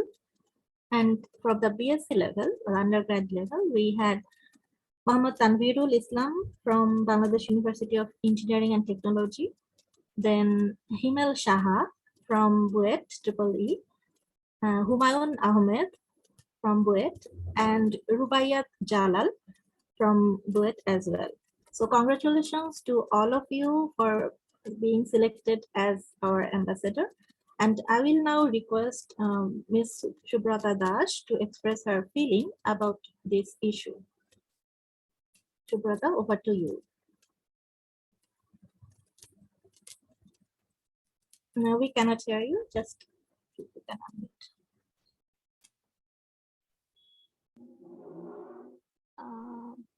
Am I audible? Yes. Hi, good afternoon, everyone. Thank you very much for giving me the honor to share my feelings in such a wonderful event. First of all, I want to say a few words about my research background, which I find relevant to the topic we are discussing today. Currently, I am a PhD student at the University of Southern California, USA, in electrical engineering. I have completed my BSc from the Bangladesh University of Engineering and Technology in 2018, and just after that, I joined as a research assistant in the Nanotechnology Research Laboratory Buet under the supervision of Professor Dr. Muhammad Abdul Basit, the Honorable President of NYAB. As a part of his group, I worked on different research projects and published a number of quality papers in reputed journals of distinguished publishers. As a young researcher, it was very easy for me to fall in the prey of predatory journals, but thanks to my PI, Professor Basit, who has always guided me throughout the right path and because of his guidance, I never fell in that prey. Based on my experience of last few years, I believe that to combat predatory practices, the first thing we need to keep in mind is that only the quality of our research papers matter, not the quantity. We should not just try to publish our data as a paper, rather each paper should have a unique story. Such perspective might have lessened the number of my publications, but it has been helping a lot throughout my PhD journey in one of the top-ranked universities in United States. Secondly, I feel that prior to submitting our work to a conference or a journal, we should do a bit of research on the scope of that journal rather than its impact factor or some other matrices. We should always try to publish our work in such journals which are highly relevant to our work and have already published high quality papers in that area. Undoubtedly, this will increase the impact of our work and decrease the chance of falling in the trap of predatory publishers. Overall, I feel that building up a strong mindset and a strong hatred against predatory practices will help to combat against it, and our supervisors can play the primary role to help the young researchers in that fight. Finally, my overall idea about predatory practices got clearer after attending the wonderful workshop titled Encouraging Awareness Against Predatory Academic Practices arranged by the NYAB. The presentations of the knowledgeable keynote speakers were highly informative, and I learned a lot of new viewpoints from them on how to identify predatory journals, what are the long-term consequences of predatory practices, what are the available resources to find the blacklisted journals, and how we can combat these harmful practices. Luckily, I could show my understanding in the evaluation after the workshop and got the wonderful opportunity to become one of the ambassadors of the Inter-Academy Partnership Project. I have been following the activities of NYAB from its very beginning of its journey, and I always admired their brilliant ideas. I feel really honored to get the chance of serving as an ambassador. As an ambassador, I'll work to create awareness against predatory practices among my fellow young researchers. Utilizing the power of social network, I will promote the ideas and share the resources I learned from the workshop among my peers. I believe if we can realize that predatory practices will bring no good to us, rather it will become a permanent black dot in our career, then we altogether can get rid of all sorts of annoying emails from the predatory journals. Thank you very much, everyone. Thank you, Subrata. And now I will request Muhammad Tanvirul Islam to express his feeling in short. Tanvir, over to you. Thank you, Master of Ceremony, for giving me the floor in this precious international workshop on increasing awareness against predatory academic practices. Hi, everyone. I'm Tanvirul Islam, an undergraduate student of Electrical and Electronic Engineering Department in Bangladesh University of Engineering and Technology. Also, I'm an ambassador of IAP project of NYAB. I want to pay my regards to all who have enlightened us, the people who may not have known well about the topic. And I'm so sorry that I can start my video as I'm changing my apartment. I really have an urge to be a researcher someday. As I'm a freshman year student, I really didn't know much about predatory journals, about predatory academic practices, and so on. Then I really have to thank our professor, Dr. Muhammad Abdul Basit sir. He inspired us to join a workshop of NYAB. From there, I started learning about the topic, and then gradually I became one of the ambassadors of the project. This type of workshops is an ardent need of students, especially for those who didn't have any idea before. One of my friends, Anindya, was very eager to join the meeting today. Being a part of the project, I always search for ideas about predatory journals. I Google stuff now and then so that I can help my friends as well. I'm very, very happy to be an ambassador of this project. And I really want to thank today's keynote speakers for their valuable informative presentations. I believe learning from the experienced ones always help us to grow more and more. I can see many undergraduate freshman students today in the workshop. We are just like saplings today. We need water, sunlight to grow. And this type of workshops and projects can nurture us and help us everyone. Thus, we may make the world a better place one day. Lastly, on behalf of the ambassadors PSC and the students, I want to thank everyone of this IAP project, of this workshop, especially National Young Academy Bangladesh, and IAP to organize such beautiful opportunities for us. Thank you very much. Thank you all. Thank you, Tanvir. Thank you very much. So, audience, I would like to request now Professor Abdullah Shams bin Tariq to give a brief overview of the poster presentation competition and declare the name of the winners along with judges' comment based on which these were selected. So, Professor Abdullah Shams bin Tariq is a dedicated army in this war against predatory academic practices, and he's a professor of physics at Rajshahi University, as well as member of both NYAB and IAP. So, Professor Shams, over to you. If you please continue. Can you now hear me this time? Yeah, we can hear you. Is this okay? Clearly. Okay. Yeah. And if you could go to the So it's a pleasure to. Can you see my slide?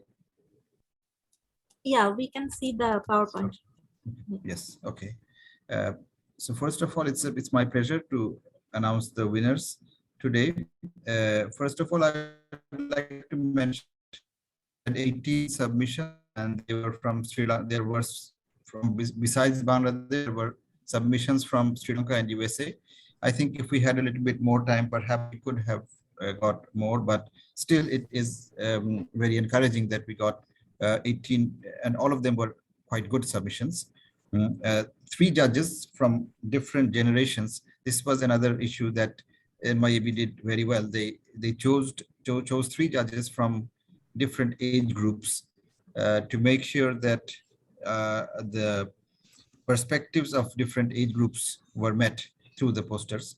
And then we have from process 5 honorable mentions and 1 winner. So the 5 persons who are winning the honorable mentions will be getting $50 as prize money, and the winner will be awarded $100. So the first honorable mention is Mushfika Ikfat from Buet, Bangladesh.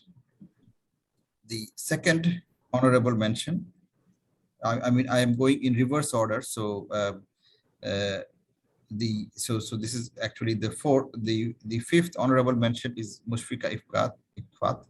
And then we have Taraka Wijaratna from the University of Kelaniya, Sri Lanka. And the third one is Shomoita Syed from Purdue University, USA. Professor Shams, slides are not moving. Professor Shams, slides are not moving. Maybe then Sabrina should show the slides. Sabrina, please show the slides. Sabrina, please. Yeah, I'm just showing for the inconvenience. Sorry for the interruption, Shams. Yeah. So,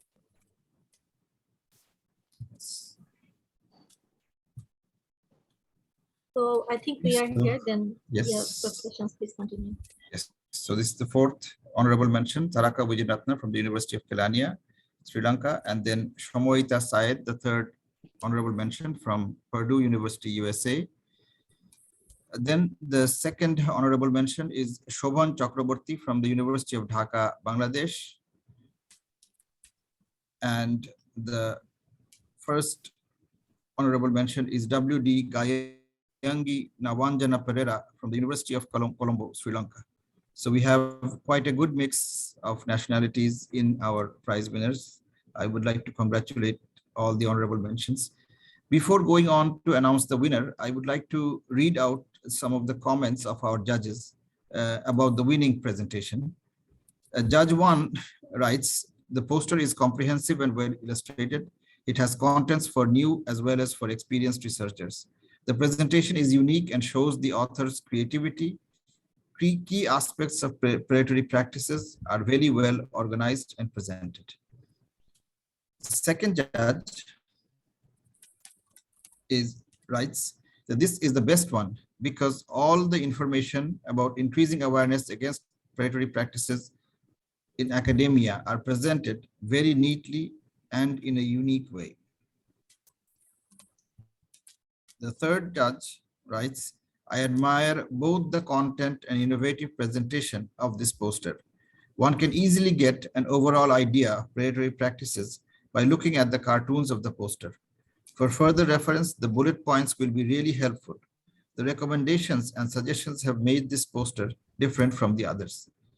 In fact, I would like to say that not only the winning one, but even the other posters, some of them are very good. Many of them are very good, and these may be used further for awareness raising.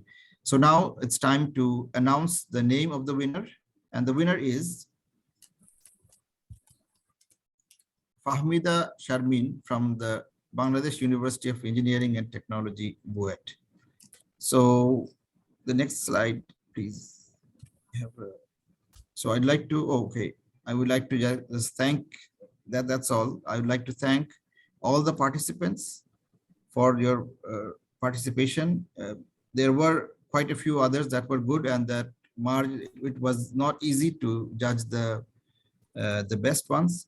But thank you very much for participating, and to all the winners, my heartiest congratulations. Thank you very much.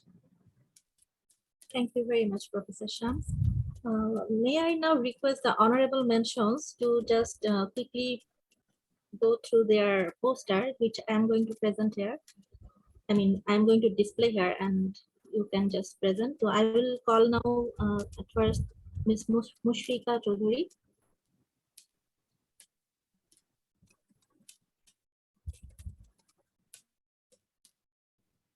Is my screen visible? Yes, it's visible. And is Mushrika there?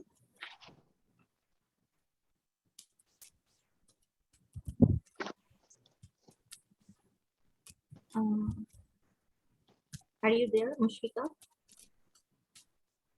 Hello, Assalamualaikum. Yes. Okay, yeah. Yes, I'm present here. Yes, you may mention your feelings. Yes, sir. Hello, everyone. I'm Mushrika Ikfat from Bangladesh, an undergraduate student of electrical and electronic engineering in Bangladesh University of Engineering and Technology.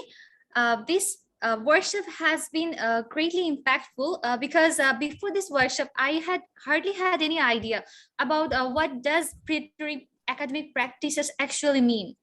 And since I am an engineering student, I need to engage myself in research works. We need to do it in many spheres of our life. So it has been greatly helpful so that we can find which is actually a good one and which is not. And I tried to express different criteria, that is, how can we find the predatory journals, what are the characteristics, what are the reasons why we do publish there. And it has been so kind of the judges and all the members of IAP and NYAB for making such a workshop, and I'm grateful for this to everyone. Thanks to everyone. Thank you, Mushrika. So I will now request Taraka to express your feelings about your journal, I mean your presentation poster.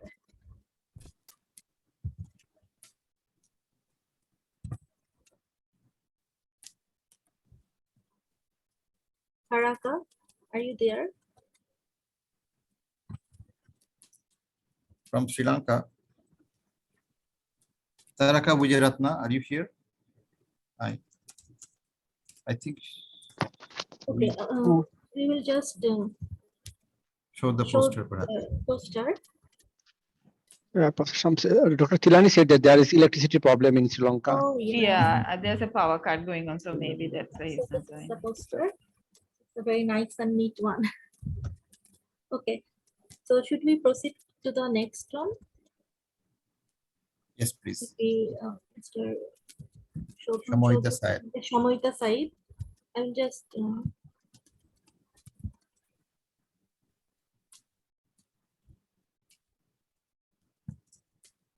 Yes, she's here. I'm here. Yes, I'm here. Okay. I will just show your of course. poster and you can start expressing your feelings. All right.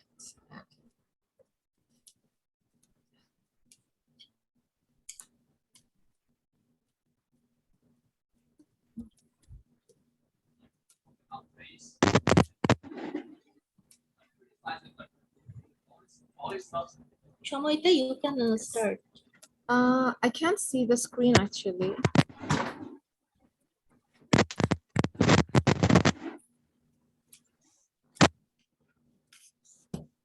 For some reason, the screen is not sharing there, but Yeah, I the see. gallery. Sure. Yeah. Okay, I can see that. So thanks again, because it's a bit overwhelming for me to actually get my poster selected. I have started my grad school in Purdue University, so it has been a very hectic journey, but I'm glad that I participated in this. So basically, I think I also am getting a lot of this type of emails regarding like conferences, and like they're asking me to like submit in their journal. So I would say personal experience kind of helped me to decide that it's something that should be talked about. So predatory journals, we already have, people have already discussed what are the basic like signs that they have, they always have this type of fake index. They send the emails which are very, very flattering in the manner, and as well as the type of editorial board they have. They don't really align with their academic background. Sorry for that. I'm in my lab, so that's why you can hear a lot of background noises and stuff. But it has been, yeah, but at this end of the day, I think we all should be conscious against those, because in a true researchers, a true scientist's reputation is at stake, as well as the organizations. So the consequence can never be good if you are involved in the predatory practice. So that's why I think we need to be very cautious, not really like depending on a list, basically, because the list gets a lot updated a lot of times. There are like more journals or conferences that are added every year. So yeah, it's like it's the duty of the participant of the conference, or like a author, to make sure that he's not falling victim to the predatory practices, because there is not a unified organization as of yet which could have eradicated the problem. And thank you, the organizer committee and NYB and IAP for arranging this. That's all I have to say. Thank you, Shamoita. So I would like to request Shobhan Chaudhary for expressing his feelings. Chakravorty. Sorry, Shobhan Chakravorty. Hi, thank you for having me. My name is Shobhan Chakravorty. I am a master's graduate from Department of Electrical and Electronic Engineering at University of Dhaka, Bangladesh. And it was an amazing experience making my very first poster. The concept of using illustrations and small text boxes to convey a message so complex yet necessary, such as the predatory practices that are unfortunately prevalent today in the scientific community, was an amazing experience. As I said in my presentation, that the scientific community is a testament to man's curiosity to know nature and use that knowledge for the greater good. We must not let it be corrupted by greed or the lure of easy success. Thank you, NYAB and IAP, for holding such an amazing event. Thank you. Thank you, Shobhan. So now it's the time for showing the best poster. May I now request Fahmida Sharmin so to express her feelings there is no, Sabina, you're doing a mistake actually. There is another part, honorable mention, Gayanchi, I think. Oh, I am sorry about that. Yeah. So there is another. we mentioned. And now I would like to request Ganji. So can you please express your feelings about your participating in this poster presentation? She's also from Sri Lanka. Ganji Pereira.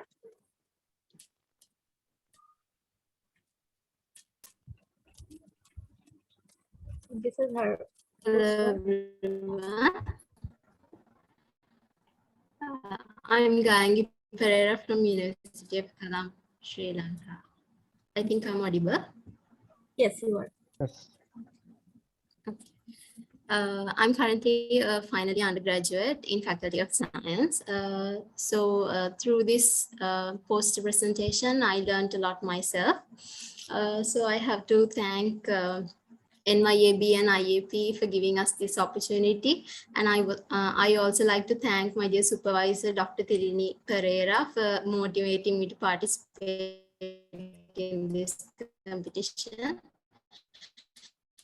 So thank you very much. Thank you so much, Gangi. And now I would like to request Ms. Fahmida to express her feelings and congratulations to you. So, are you there, Fahmida? Yes, I'm here. Am I audible? Yes, you are audible, and you have to demonstrate your poster actually. First, you need to demonstrate and narrate it. Okay, sir. Okay, Should I and share just my screen? presenting. Oh, yeah. Can you present from here?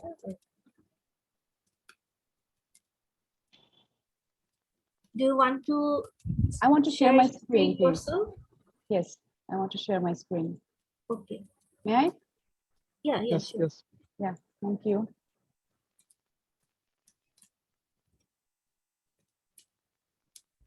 Okay, first of all, I would like to thank the organizers, IAP and NYAB, for just considering me worthy of this award.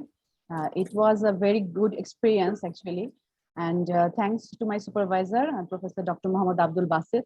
Actually, he was the first who had just told me about this predatory practicing, and I had very little idea about these things. And he made me familiar with this, and he motivated me to participate in this competition.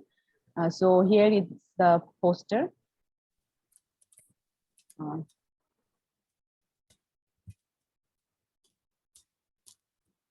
So predatory journals and publishers and conferences, as we have learned so far, are those which prioritize self-interest at the expense of scholarship. And these practices are characterized by false, non-transparent, and misleading informations. They're proceeded by an unknown or irrelevant editorial board or organizing committee. And sometimes they use aggressive and indiscriminate solicitation practices. So these are the cartoons here can show us how are the characteristics of these predatory publishers. As like this, they are like imposters. They pose as well-recognized publishers and take their names from their names like international, global, these names, and they change a little change in their names, and we can easily think that those are legitimate ones, but they are not. Like fishers, they lure with promises, then charge very high fees when the manuscript has been accepted. And like a Trojan horse, they had legitimate looking website. But when we closely inspect them, we can see there are many fake and plagiarized articles, and those are full of different types of errors with typos, with grammatical errors, etc. And like hijackers, they takes over the ownership of the manuscript, and authors surrender copyright privileges of their intellectual property. So identification of these predatory journals and conferences is quite easy if we know the warning signs and if we know the red flags. But it is very difficult if we don't have any idea about these things, because most of the early researchers actually fall into prey of this because they don't know actually where to look for and what to look for. So the main thing is that this predatory practices or predatory journals or conference organizers, actually they deal with money. The main thing they want is money. So they actually target authors and not readers, and they prioritize making money over the content. So content could be whatever, they don't care, they just care about their money making. And they, most of the times, they will promise you or they will promote very rapid service throughout your publication process. Sometimes they will tell you that they will publish your article or paper within 24 hours, which is totally absurd, because we know when we want to publish our articles in a reputed journal, it takes a long time. Sometimes it takes months after months. Sometimes I have seen that someone reported that it took about more than a year to publish in a legitimate journal, because there are reviews, there are revisions, there are different types of proofreading. So time to time we have to proofread the article. So this is a very long process. So there is no shortcut actually, and there is no rapid service. And the most alarming thing in the predatory journals or publishers is that they want your article to be submitted via emails, or they don't have any submission platform. But in case of legitimate journals, we have seen that submission process is really lengthy. And in most cases, you have to fill up their criteria. You have to do some very different steps, and you have to rearrange your manuscript sometimes. So it takes about 1 day to submit a paper to a public submission platform. But in case of these predatory journals, they don't have any submission platform. They will just give you an email address and they will tell you just submit through it. And there will be no article retraction policy, and there will be no digital preservation, and there will be no archiving of your work. So your work can be lost anytime. And to say about these predatory conferences, they advertise it mostly like holiday trips. In their flyers, in their advertisement, you will see the beautiful pictures of different places where we want to go, where we want to visit as a tourist. So they will just advertise this like a holiday trip, and paper presentation will seem just like a bonus. And different types of spam emails will be sent to researchers outside the scope of the conference. And these are mainly the warning signs that we have to rethink about submitting on those journals or attending on those conferences. So why we are so much concerned about these predatory practices? What are the consequences of these predatory practices? They can damage the reputation and of the researcher, of the research group, institution, and as well as of the whole country. They can cause punishment in academic career, like demotion or termination from the job. And this is a total waste of our valuable resources and our efforts and time. And they can mislead the manufacturers through the false or unverified outcomes. And this is very threatening in case of biological science, where this is concerned about life and death. And this will deteriorate the scientific integrity and confidence of the researchers. Because if someone knows that we are publishing in a journal which is predatory and which is unethical, so they will not have that faith in us as a researcher. That is our duty to establish those faith in the scientific community. And if these predatory journals ceases to exist, somehow it can be because they are not verified, they are not authentic. So anytime they can you can find that the journal does not exist, then your total work that you have spent so much time, so much effort, that will be lost forever. So it is that the predatory academic practices destroyed the integrity and public trust in research and make everyone loser and only publisher a gainer. So here are some consideration and recommendations for the researchers.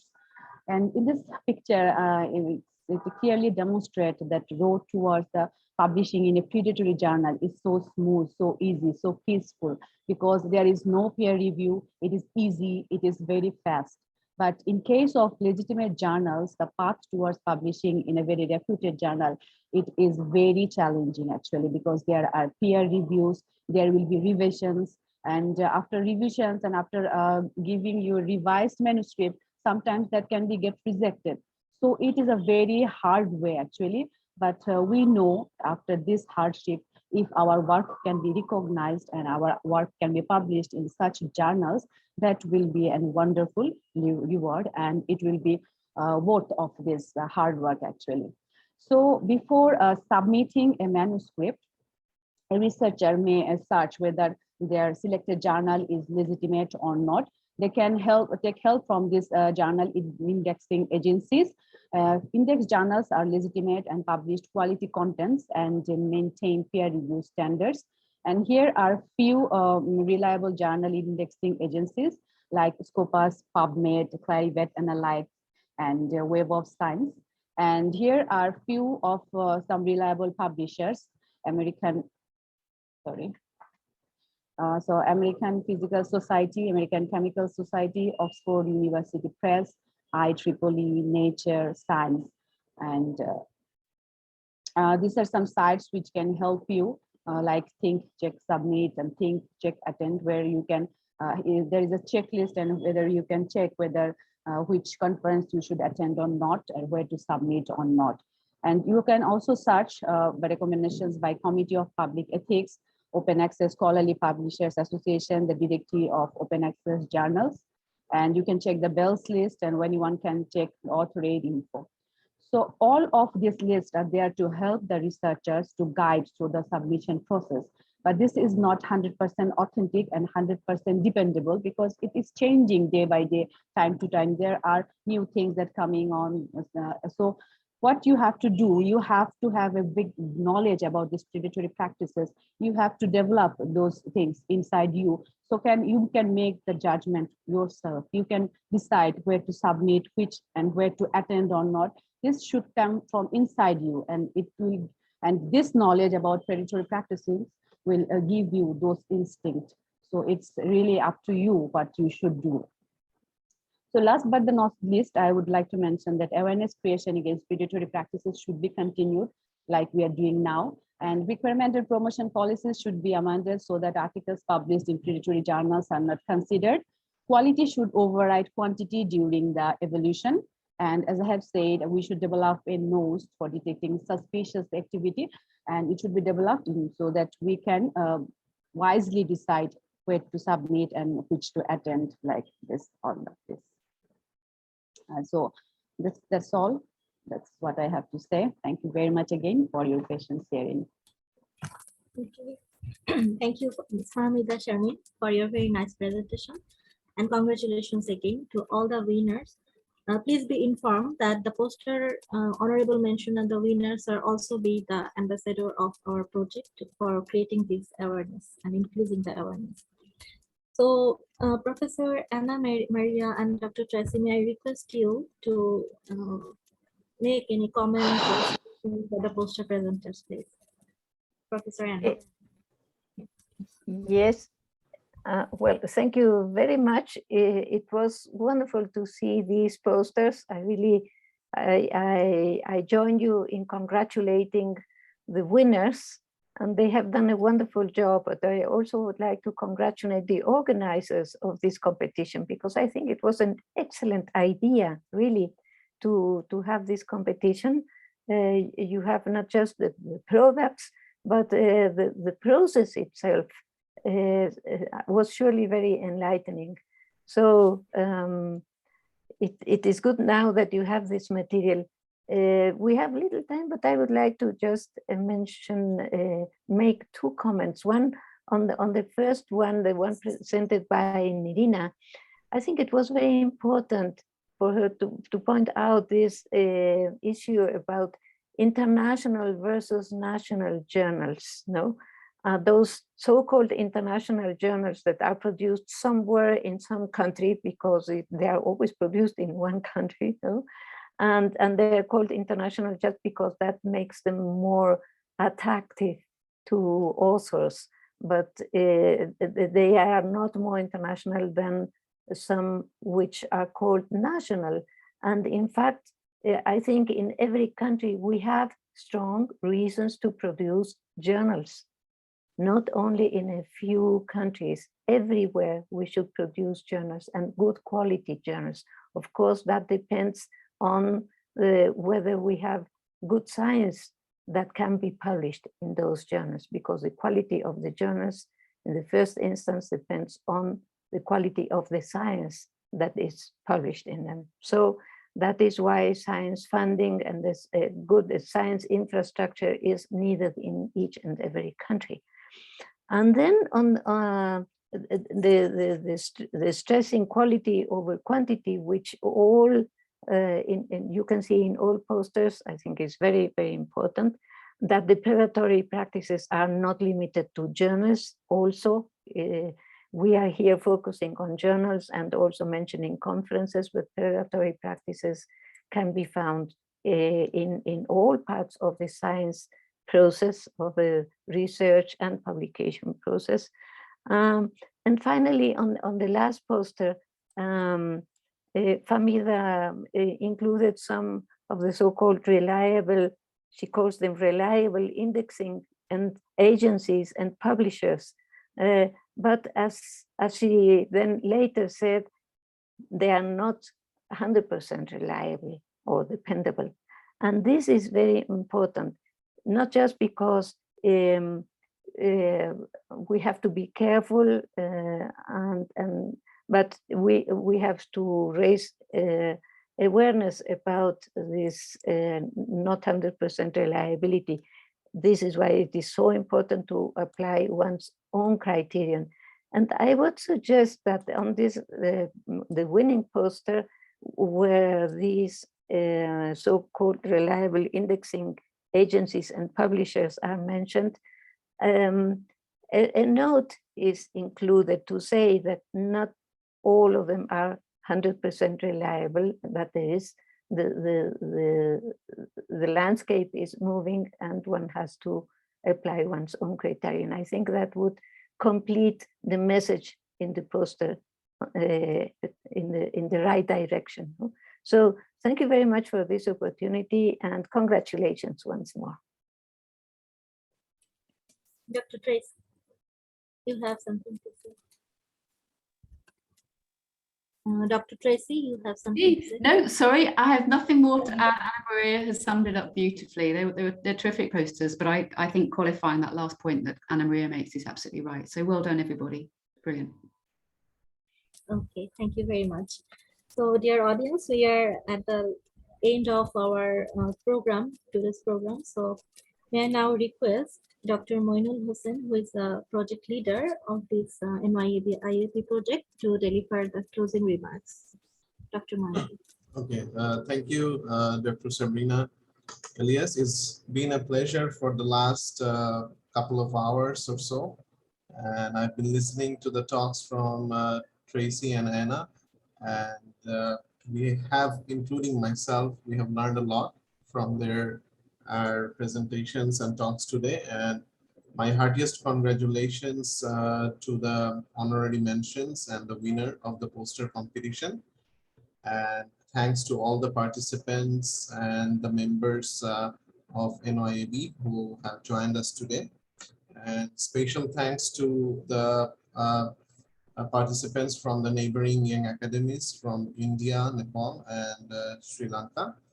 And I'm very grateful that you guys have taken time to participate in the event and have given us your valuable remarks. So I'd just like to wrap up the event with a few comments about this project. So basically, first of all, it's a great initiative from IAP, is actually to initiate such kind of activities and projects. NYAB has been working against predatory journals and conferences, creating awareness since its inception. So we had organized a couple of webinars and events back in 2020 and 2021, even before we got the grant. And the grant has actually helped us to move forward and make a better and more significant contribution in this effort. So just to give some idea about what we are doing basically. So first of all, yeah, we have organized a national level workshop with over 100 participants, where mostly from Bangladesh. And there we have targeted basically the undergraduate students and the young researchers. And we have we have tried to educate them on how to identify predatory journals and conferences and how to stay away from that. And we had very distinguished speakers, including one of the speakers was Professor Shams, who delivered a wonderful talk over there. And then this is our second workshop as part of the project, and where we have a more diverse audience is coming from different countries around the world and also from the neighboring young academies. So apart from this, we also wanted to, because there are a lot of webinars and a lot of talks that are going on these days about predatory journals, but we want to really make an impact and make sure that our efforts are sustainable. So we were always trying to come up with some innovative ideas about what can be done and in that respect. And that's why the entire team working in this project came up with the idea of having a poster competition to see whether we have reached out to the young researcher community and see whether our voices have been heard or not. And we, as you can see, we got some really good posters. So it shows that we are making, we have started making some impact. And I guess this can be a good learning experience for us, as well as we can take this learning further in our fight against predatory journals. And the neighboring young academies can join us in this effort. And actually together we can even, make a bigger impact. So that's kind of thing that we have done. And apart from that, we know that no matter how much we talk about this, it comes down to the policy makers to actually they come up with ideas and policies to stop these practices. So as part of this project, we have reached out to key policymakers in Bangladesh, and we have delivered them their IAP report on predatory practices, which was just recently released. And they kind of, they were very, appreciative of that, and kind of thought of it as a very good resource that they can actually work on. And we spent quite a lot of time talking to the policymakers about what can be done and what are the steps that should be taken. And everybody that we met actually agreed, and heard from Professor Anisuzzaman today about his thoughts, and everybody kind of shared the same thoughts that, okay, we should implement policy levels. We should have some checks in our recruitment and our promotion policies, so that we can actually stop this. And at the same time, we should encourage people who are actually publishing in legitimate journals. So basically, it's attacking the problem from two fronts. One is like discouraging predatory practices by stopping people from getting promoted or recruited using predatory journals, and at the same time encouraging the researchers who are actually publishing their works in legitimate journals. So I think these two factors combined together can actually make an impact. And coming back to the poster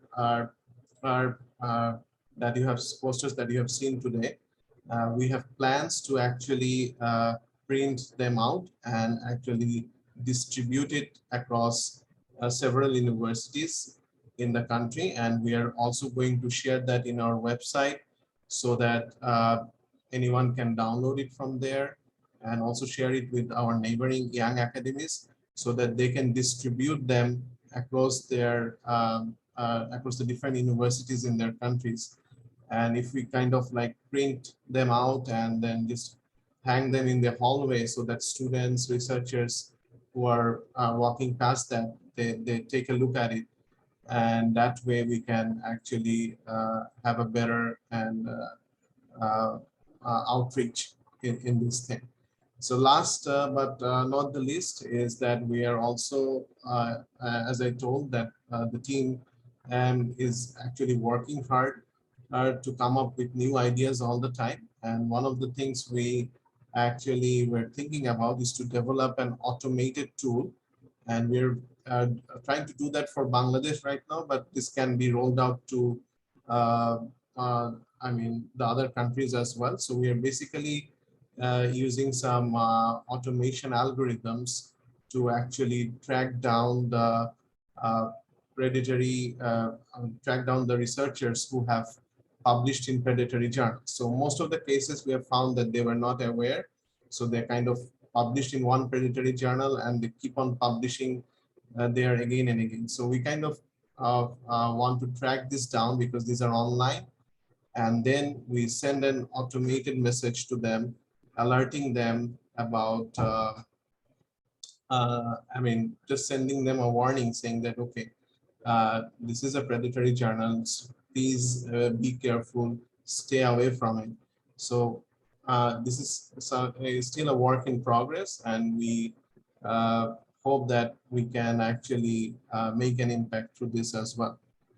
So with that, I guess we are always happy to collaborate. We are always happy to share our learnings with IAP as well as with our other young academies out there. And with a joint effort with the collaborative mindset and working together, there we can actually make a much bigger impact against our fight against the predatory journals, okay, and conferences, of course. Yeah.